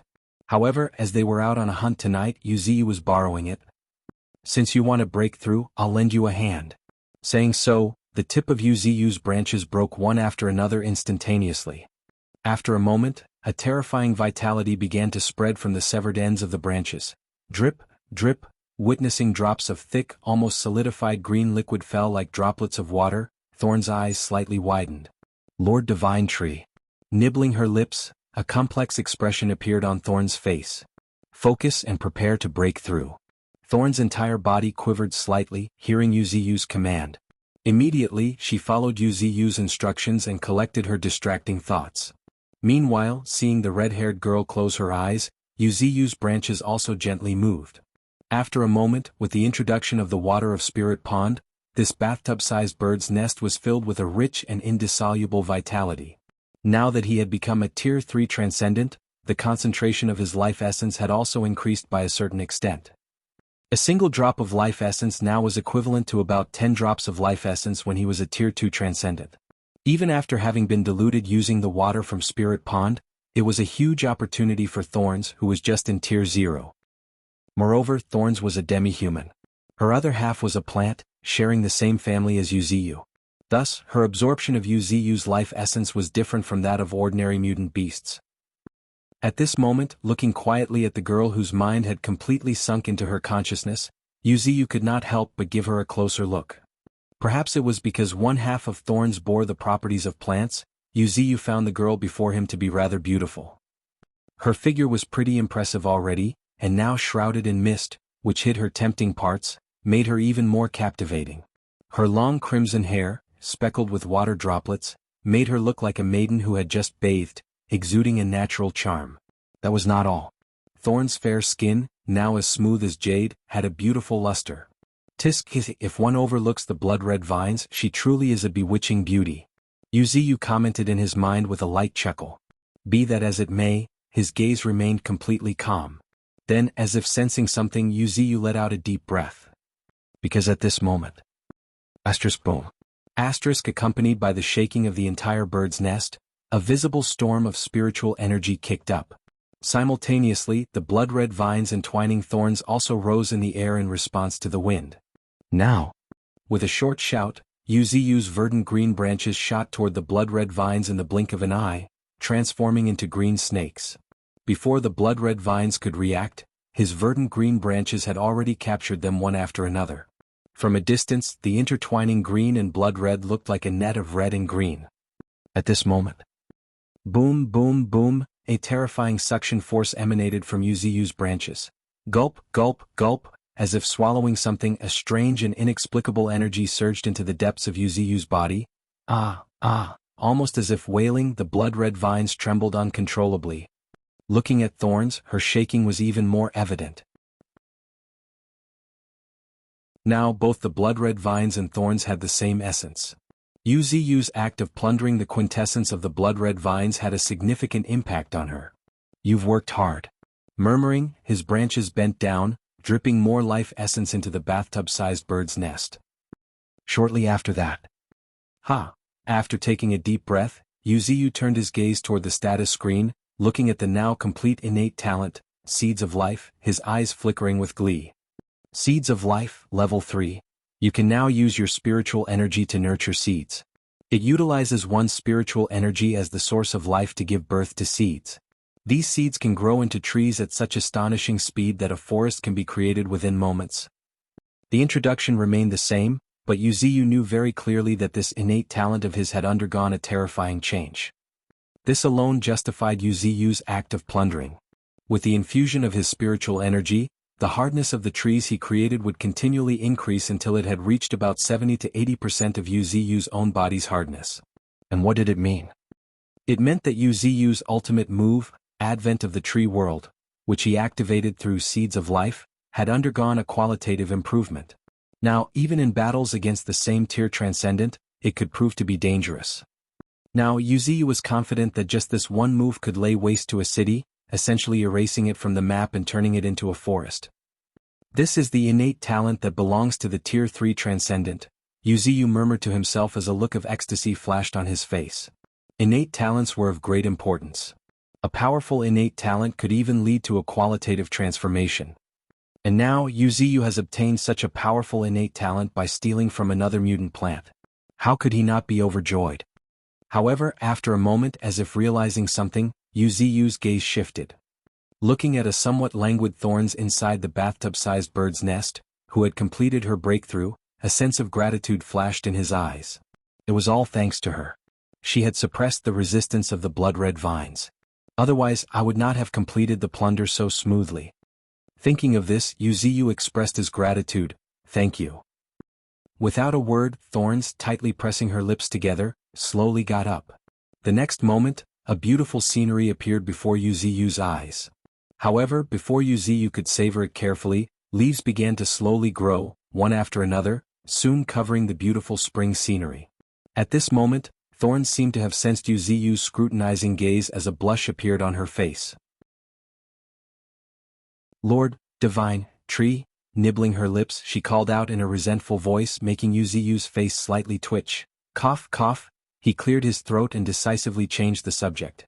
This time I took the quintessence of the blood-red vines. I will definitely repay you in the future. Repay? Thorns raised her brows, looking a little surprised. Then she quickly shook her head and stated, "No, there's no need for that. Although I share a symbiotic relationship with the blood-red vines, there is still a hierarchy between us. Rather, I would like to thank Lord Divine Tree. After all, you've drawn its quintessence, which truly allowed me to completely suppress it. From now on, I'm the master and it's my subordinate. The roles are now clear." Saying this, Thorns lightly lifted her fingers as the vines that had wrapped around her body continuously shrank. In the blink of an eye, they turned into a scarlet hue and disappeared into her finger. At this moment, if one were to look at Thorns, they would be surprised to find that apart from her clothing of leaves and her stunning beauty, there was no significant difference between her and an ordinary girl.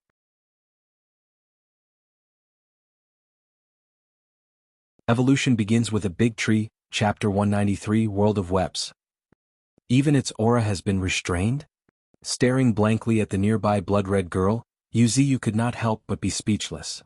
He did not expect Thorns to have such control over the blood-red vines after becoming a transcendent.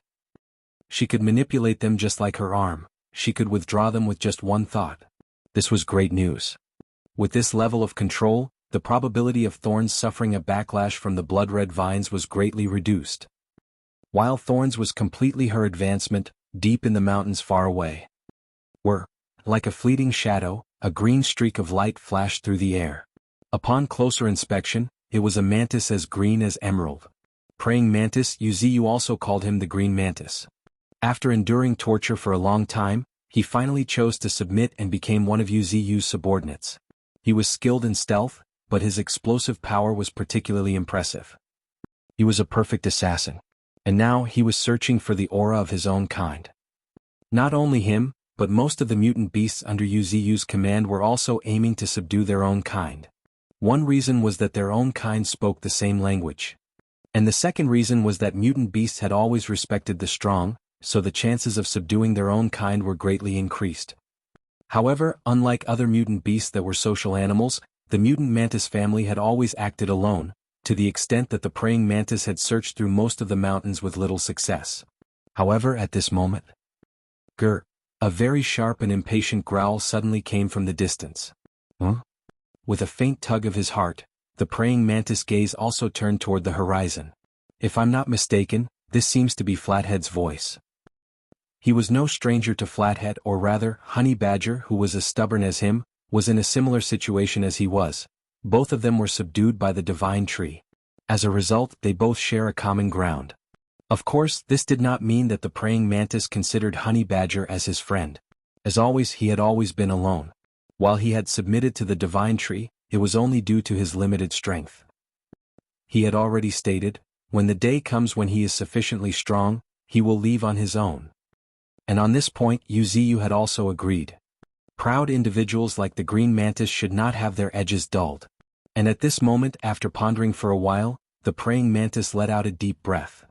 The next moment, the air started vibrating as he turned into a blur, heading toward the depths of the mountains. Deep within the mountains, there was an eerie and deathly silence. Looking at this desolate and lifeless forest, Honey Badger with the silver hair could not help but feel uneasy. Growl, growl, growl, growling in impatience, Honey Badger's unease grew. Just then, swoosh. A streak of white light flickered past his eyes. Avoiding instinctively, Honey Badger had already pulled a distance of 5 meters. However, after a moment, Honey Badger's pupils contracted as his eyes laid upon the white spiderweb tightly bound to the ground not far away. The next moment, the crystalline thread connected to the white spiderweb fiercely pulled. Whereupon, a large part of earth was lifted up in the air with a deafening boom. The next moment, a huge chunk of earth rose several meters in the air before shooting toward Honey Badger like a wave of earth. Growl! Honey Badger let out a growl as a ferocious gleam flashed in his eyes. Instead of retreating, he shot straight toward the oncoming wave of earth, leaving white afterimages. In a flash, Honey Badger's sharp claws had dug through the towering wave of earth. However, when he emerged from the other end of the wave, his pupils shrank to the size of needles as he caught sight of a dark figure moving within the darkness in the distance, one as tall as a human. Its entire body was adorned with purple-black intricate patterns. It had 8 powerful long black legs. Every time its feet landed on the ground, they pierced through the earth. Be that as it may, what was the most terrifying aspect of this figure was its pair of mandibles that were shimmering with a pitch-black radiance.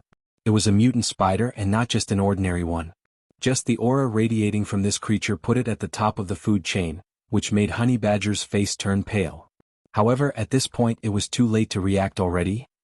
Because deep within the darkness, a human-like mockery flashed in the depths of Spider Queen's eyes, looking at the charging Honey Badger. Spiders never feared their enemies, because every enemy had been captured in their webs. It raised its abdomen slightly, revealing countless tiny holes. The next moment, swoosh, swoosh, swoosh, countless jets of some kind of liquid shot off those tiny holes before instantly solidifying, forming a white web that covered the sky. Asterisk growling. Asterisk Honey Badger, who could not react in time, growled in fury as he got completely ensnared by the web. What infuriated him even more was that he could not move. The incredibly strong adhesive properties of the web had firmly anchored his body to the ground. Furthermore, the web's toughness had almost reached the level of indestructibility. When he somehow tried to tear the web apart, it only caused the sparks to fly everywhere as if he was trying to tear through steel. Asterisk growling. Asterisk he growled once more, filled with brutality. Looking at the huge dark figure approaching slowly from a distance, Honey Badger's hair stood on end as arcs of electricity crackled along his fur. Fortunately, the high temperature of lightning could restrain the spider's web. Visibly, wisps of black smoke began to rise. Even a strong, nauseating smell of something burning filled the air. Be that as it may, the Spider Queen had already arrived within 5 meters of Honey Badger. Its long, black legs happened to be raised high like blades, as if it were about to strike in the next moment. But just then, Suddenly, the air started vibrating before the Spider Queen's expression drastically changed. But by the time it reacted, a streak of cold green light had already arrived before it. Schlick, a crisp tearing sound followed as a palm-sized hole appeared on the belly of the giant Spider Queen. The hole might have been small, but it was quite deep, deep enough for its internal organs to be visible. What infuriated the Spider Queen even more was that this streak of green shadow, after pulling back, aggressively charged at it once more, giving rise to a gust of wind. Asterisk chi. Asterisk the Spider Queen let out a thunderous cry of fury before dreadful spiritual energy fluctuations surged from it. The next moment, much to the praying mantis' dismay, the Spider Queen started shooting countless strands of web. These strands of web continuously weave and expand, covering an area of hundreds of meters in the blink of an eye. In a flash, the entire ancient forest had been turned into a world of white webs.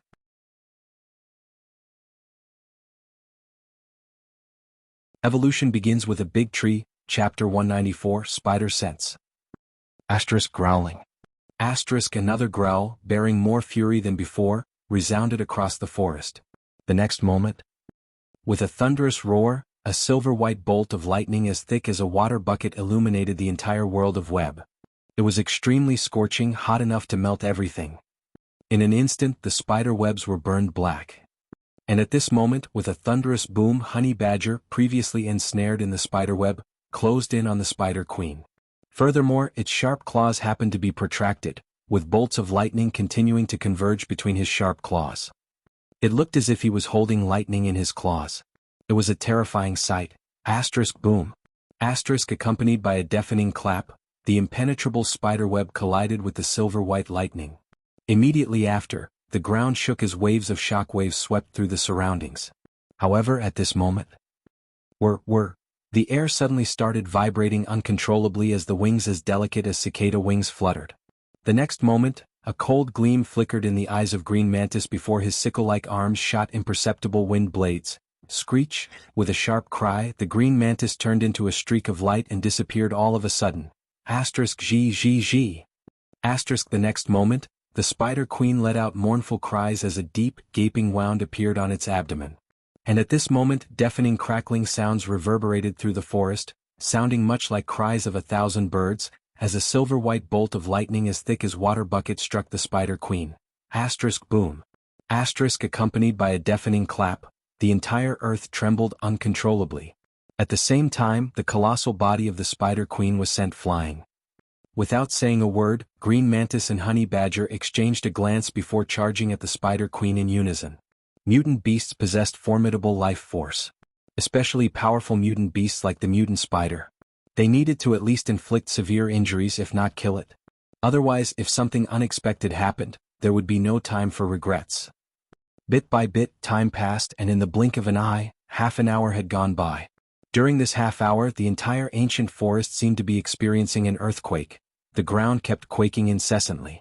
Even more frightening was that numerous towering trees had fallen, cut in a very clean manner, revealing smooth, mirror-like surfaces. Of course, roars and growls filled with fury continued to intensify. Until Asterisk with a desperate and agonizing cry, the Spider Queen, that was of the average height of a human, could no longer hold on. With a splash, it fell into a pool of blood. The mutant Spider Queen was indeed formidable. Since it was Tier 0 Level 8, its web was exceptionally tricky to deal with. Even though Honey Badger's lightning could counter it to some extent, it was still a formidable opponent. However, no matter how strong it was, the mutant Spider Queen could not stand the sneak attacks of a terrifying assassin. Green Mantis was extremely swift and fast, and his attacks sharp and lethal. At times, he silently blended into the environment, waiting for the Spider Queen to attack Honey Badger before delivering a swift and thunderous strike. This was not just about the Spider Queen. Even if it were another mutant beast, it would not be able to endure. It was all due to the fact that mutant beasts that usually fight alone had now started to cooperate in battle. This left a lasting shadow on the Spider Queen that it would remember for a lifetime. By the time they returned to North Canyon, it was already late at night. Wuxia stared blankly at Honey Badger, who was holding a giant spider not far away, astonished for a moment. The next moment, grr. After listening to Honey Badger's growls, Wuxia roughly understood the situation. Apparently, this mutant spider had suffered severe injuries, so severe that it could not be healed at Sarcosuchus Spirit Lake. So, Sarcosuchus had asked Honey Badger to take the mutant spider back to North Canyon. In North Canyon, the concentration of life force was a lot higher than at Spirit Lake. Furthermore, it contained Wuxia's unique life essence. The Spirit Pond, which was far more concentrated than the Spirit Lake, was enough to heal the injuries of a mutant spider. Give her to me, Wuxia gently stated as a black root emerged from the earth. The next moment, the root swirled through the air, bringing the mutant spider to the Spirit Pond. Splash! With a splash of water, the mutant spider fell into the sparkling Spirit Pond. The Spirit Pond was crystal clear, yet it was surging with an inexplicable power. Under this power, the injuries of the mutant spider healed at a speed that could be seen with the naked eye. More importantly, even the withered aura of the mutant spider was also showing signs of recovery. Compared to before, Wuxia's life essence not only healed physical injuries but also healed injuries to the psyche. At this moment, he narrowed his eyes as a series of information entered his sight. Race, mutant spider. Innate talents. Web spinning. The webs spinned by the Spider Queen have been strengthened through evolution. They are not only resistant to blades and swords but also highly adhesive. They are so hard that they can tear through steel. Except they are very weak against high temperatures. Unique abilities. Leg scythe. Its 8 black legs are as sharp as blades and can easily tear through steel. Spider sense. It can gather information through vibrations in the air, sensing everything in the surroundings. Adhesion. Its body can use principles similar to static electricity to adhere to any solid surface. Staring blankly, Wuxia could not help but chuckle. This Spider Queen's abilities were indeed impressive. In terms of individual combat strength alone, even 9 great beasts under Wuxia would have a hard time defeating it at the same level. But, it just so happened to run into the brute, Honey Badger, and coincidentally, Green Mantis. With these two attacking together, one in the open and one in the shadows, one attacking head-on and one attacking stealthily, they caught the mutant Spider Queen off guard. According to Honey Badger, this mutant Spider Queen had sensed all their movements but often could not react in time. Fortunately, it was Honey Badger and the Green Mantis who ran into this mutant Spider Queen. After all, these two were ranked in the top 5 among the mutant beasts under Wuxia's command in terms of speed. Especially the Green Mantis, which excelled at instant outbursts. His speed far exceeded the mutant spider's ability to respond. And for the mutant spider, this was her most fatal weakness. Smiling in his heart, Yuziyu gently touched the mutant spider's head with his branch. Chi. Amidst the extremely faint cries, the mutant spider's entire body trembled uncontrollably. She was terrified, extremely terrified. This powerful force far exceeded her comprehension and caused her heart to be filled with fear. "Do not be afraid, I won't harm you." Assuring in a gentle and comforting voice, Yuziyu's branches gently caressed the mutant spider's head, just like caressing a pet. However, it was worth mentioning that while the mutant spider looked pretty terrifying, her head was surprisingly soft and tender. It felt extremely good to caress her head.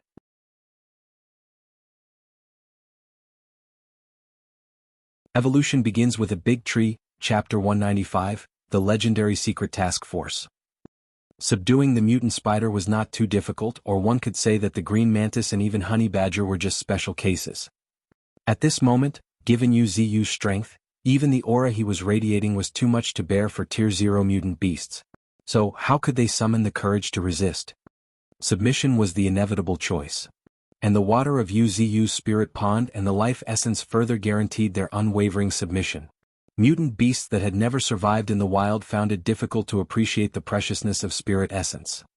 Smiling, Yuziyu looked at the mutant spider, who was of the average height of a human, silently clung to his trunk.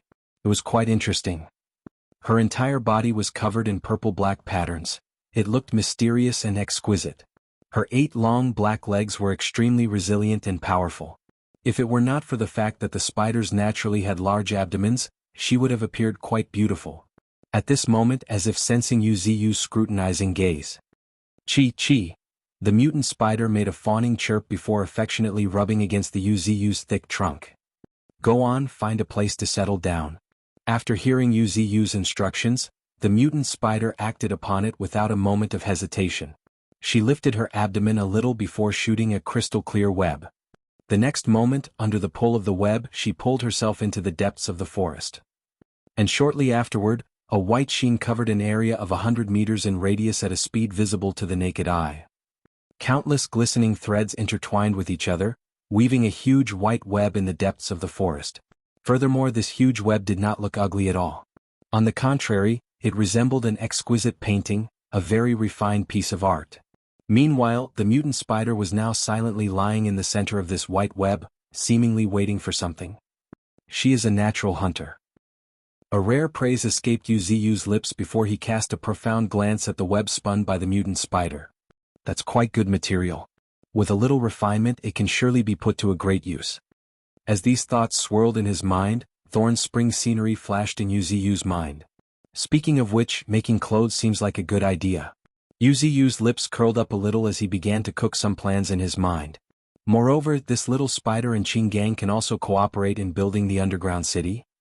The super adhesion of her web served as a natural adhesive. Not to mention, her web strands could withstand tremendous force, enough to support key constructions of the city. For example, making suspension cables and the likes. Meanwhile, in the human world, 3 days had passed since the departure of the silver-haired middle-aged man. During these 3 days, the top military brass were as restless as ants on a hot plate. "Sir, why has he not returned yet?" Clutching his fists, a middle-aged man with a resolute face and dark complexion showed signs of anxiety. He was the silver-haired middle-aged man's right-hand man. He managed the minor affairs in the absence of the silver-haired middle-aged man. However, it had been 3 days since the silver-haired middle-aged man left, and these 3 days had been far from ordinary. The silver-haired middle-aged man seemed to have disappeared without a trace. Not to mention the fact that 3 days ago, the crisis of Mist Beast had suddenly appeared in Misty Mountains. Countless mist-formed behemoths rampaged and brutally slaughtered thousands of superhumans. On that day the earth was stained red with blood. On that day the earth was riddled with craters as if it had been baptized by artillery shells. And there General Li happened to have ventured into the depths of Misty Mountains on that very day. Taking a deep breath and suppressing a foreboding feeling welling up in his heart, the Deputy General looked at the people in the meeting room. "We can't let anything happen to General Li, there's no room for error. Even a single moment of delay could lead to disaster. I suggest sending troops to search Misty Mountains." The moment he proposed this, a skeptical voice raised an objection. "Do you know what this means? Nowadays we can't even discern what's real and what's false inside Misty Mountains. And you're asking to send an army there? it's no different than sending them to their deaths. Sending them to their deaths? An angry shout reverberated through the conference room as anger flashed on the Deputy General's face. Do you want something to happen to General Li? Shouting in anger, the Deputy General clenched his right hand. He looked really infuriated. He owed everything to General Li. He had been nurtured by General Li until now. His debt of gratitude was no less than that to his biological parents. Because of this, his loyalty to General Li was unquestionable. It was precisely because of this that General Li trusted him deeply and entrusted him with control over most of the military power. And now, someone dared to question the search for General Li? How dare he? How dare he? His heart was burning with fury, so much that his face turned livid. At this moment, seeing the Deputy General's grim expression, the other military personnel in the room could not help but shrink back. General Li wielded immense power, and his position in the military was unshakable. However, he cared deeply for the young soldiers. It was already extremely hard to become a superhuman. So, he could not bear to send them to their deaths like this. A sigh rang in the room as an elderly lieutenant general suddenly stood up, speaking in a conciliatory tone. General Li's strength is unfathomable. It's unlikely that anything has happened to him. At worst, he's just trapped. As he spoke, his gaze turned to the high-ranking military officer who had spoken earlier, stating in an approving tone, "However, it's a fact that it's hard to discern truth from falsehood in Misty Mountains. Furthermore, the mist beasts that have appeared inside are extremely bizarre. A single misstep could lead to the annihilation of our entire army. I also do not recommend sending troops recklessly." Umph. The Deputy General let out a cold snort before turning around, making his way out of the room in huff and puff. However, he did understand the reason behind it. Sending troops recklessly was indeed unwise. But, when he thought of General Li being trapped in a dangerous situation, he had lost his cool and his emotions had taken control over him. At this point, the elderly Lieutenant General added, "We can't dispatch ordinary troops, but we can dispatch a secret task force." Secret task force? Someone cried in surprise, while the expression on the faces of others changed slightly. The secret task force, also known as the National Secret Forces. There were a total of 10 such forces, with the National Defense Guards being the most well-known. It was built around China's national animal, hundreds of pandas. It was a formidable beast-taming unit with astonishing combat power. However, this unit could not be mobilized easily, and it was still in the process of getting acquainted with the humans. So, when the Lieutenant General mentioned it, others naturally understood that he was referring to another successfully created secret task force, the Genomarines. A terrifying special superhuman force fused with the genes of mutant beasts. A slight misstep could lead to losing control. In the past, a few kilometers of Shanghai had been razed to the ground because of Number 3 losing control. From this, one could imagine how terrifying the Genomarines were. Some even called it a unit that should not exist in the world, because it broke the gene editing ban and created one new species after another. Although this unit was now one of China's secret weapons, if they lost control, countless terrifying races from the ancient past could reappear in the world, such as the ruthless werewolves or the vampires who drank blood. Yes, one superhuman grew stronger by consuming blood, and he stood at the pinnacle of this unit. His power was even more formidable than it appeared on the surface. However, due to his overwhelming strength and the fact that he consumed blood, the military had always been cautious about him. Had it not been for the self-destruct devices implanted on his body, the military would not have dared to keep this monstrosity in the unit.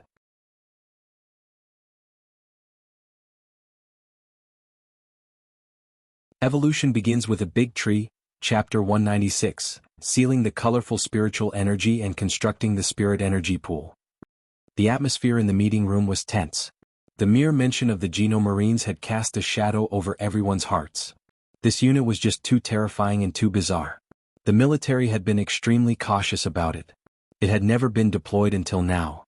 But because of the Lieutenant General's words, everyone seemed to envision the horror of those monsters emerging from the darkness. Ha! The Deputy General took a deep breath, but without an ounce of hesitation, he declared in a firm and determined voice, "That's it. We will send out the Genomarines to search for General Li." Stating this, he tightened his fist as looked around at everyone as if he had made up his mind. After a moment, his face darkened for a moment as if he had thought of something before adding, if it's confirmed that General Li is not in Misty Mountains and we find that the Geno Marines are going out of control, we'll directly launch nuclear missiles to wipe out the Geno Marines along with the entire Misty Mountains without a moment of hesitation. Agreed. Nodding, the accompanying Lieutenant General also approved. The Geno Marines must not have any mishaps. After all, it's humans who understand us humans best. The Lieutenant General heaved a sigh, feeling helpless. The Geno Marines were originally soldiers fighting for China, but because of genetic experiments conducted on them, their original intentions had been devoured by the instincts of mutant beasts. Every time they fought, every time they grew stronger, they were getting farther and farther away from humanity. How could it not be heartbreaking? But despite the heartache, they could not afford to be soft-hearted. This was because the monsters of Geno Marines posed a much greater threat to humanity than the mutant beasts. They, who understood humans too well, were a tremendous danger to the human race.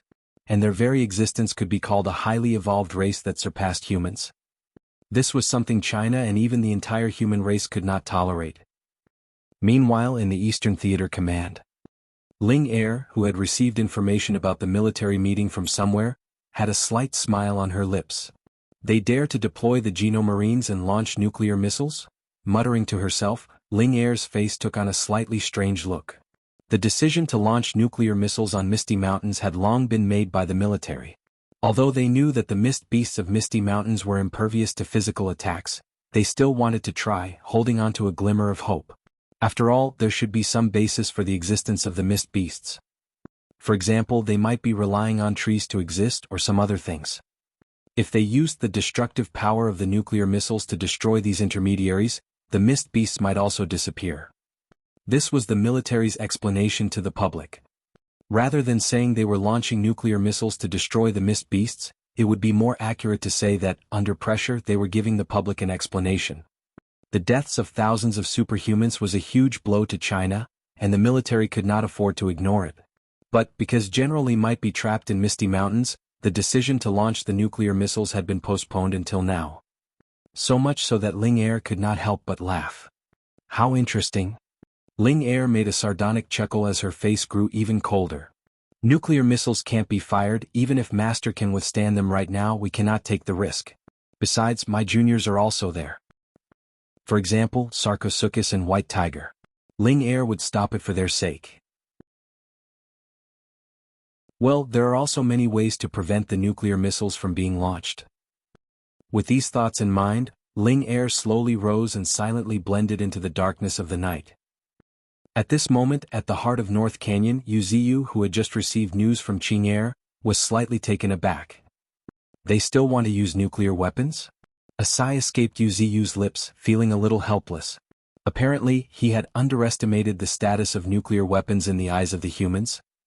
When faced with an insurmountable problem, a nuclear weapon was the solution. They did not care whether the mist beasts were invulnerable to physical attacks or not. Not to mention, the impact of nuclear missiles would be enough to flatten Misty Mountains.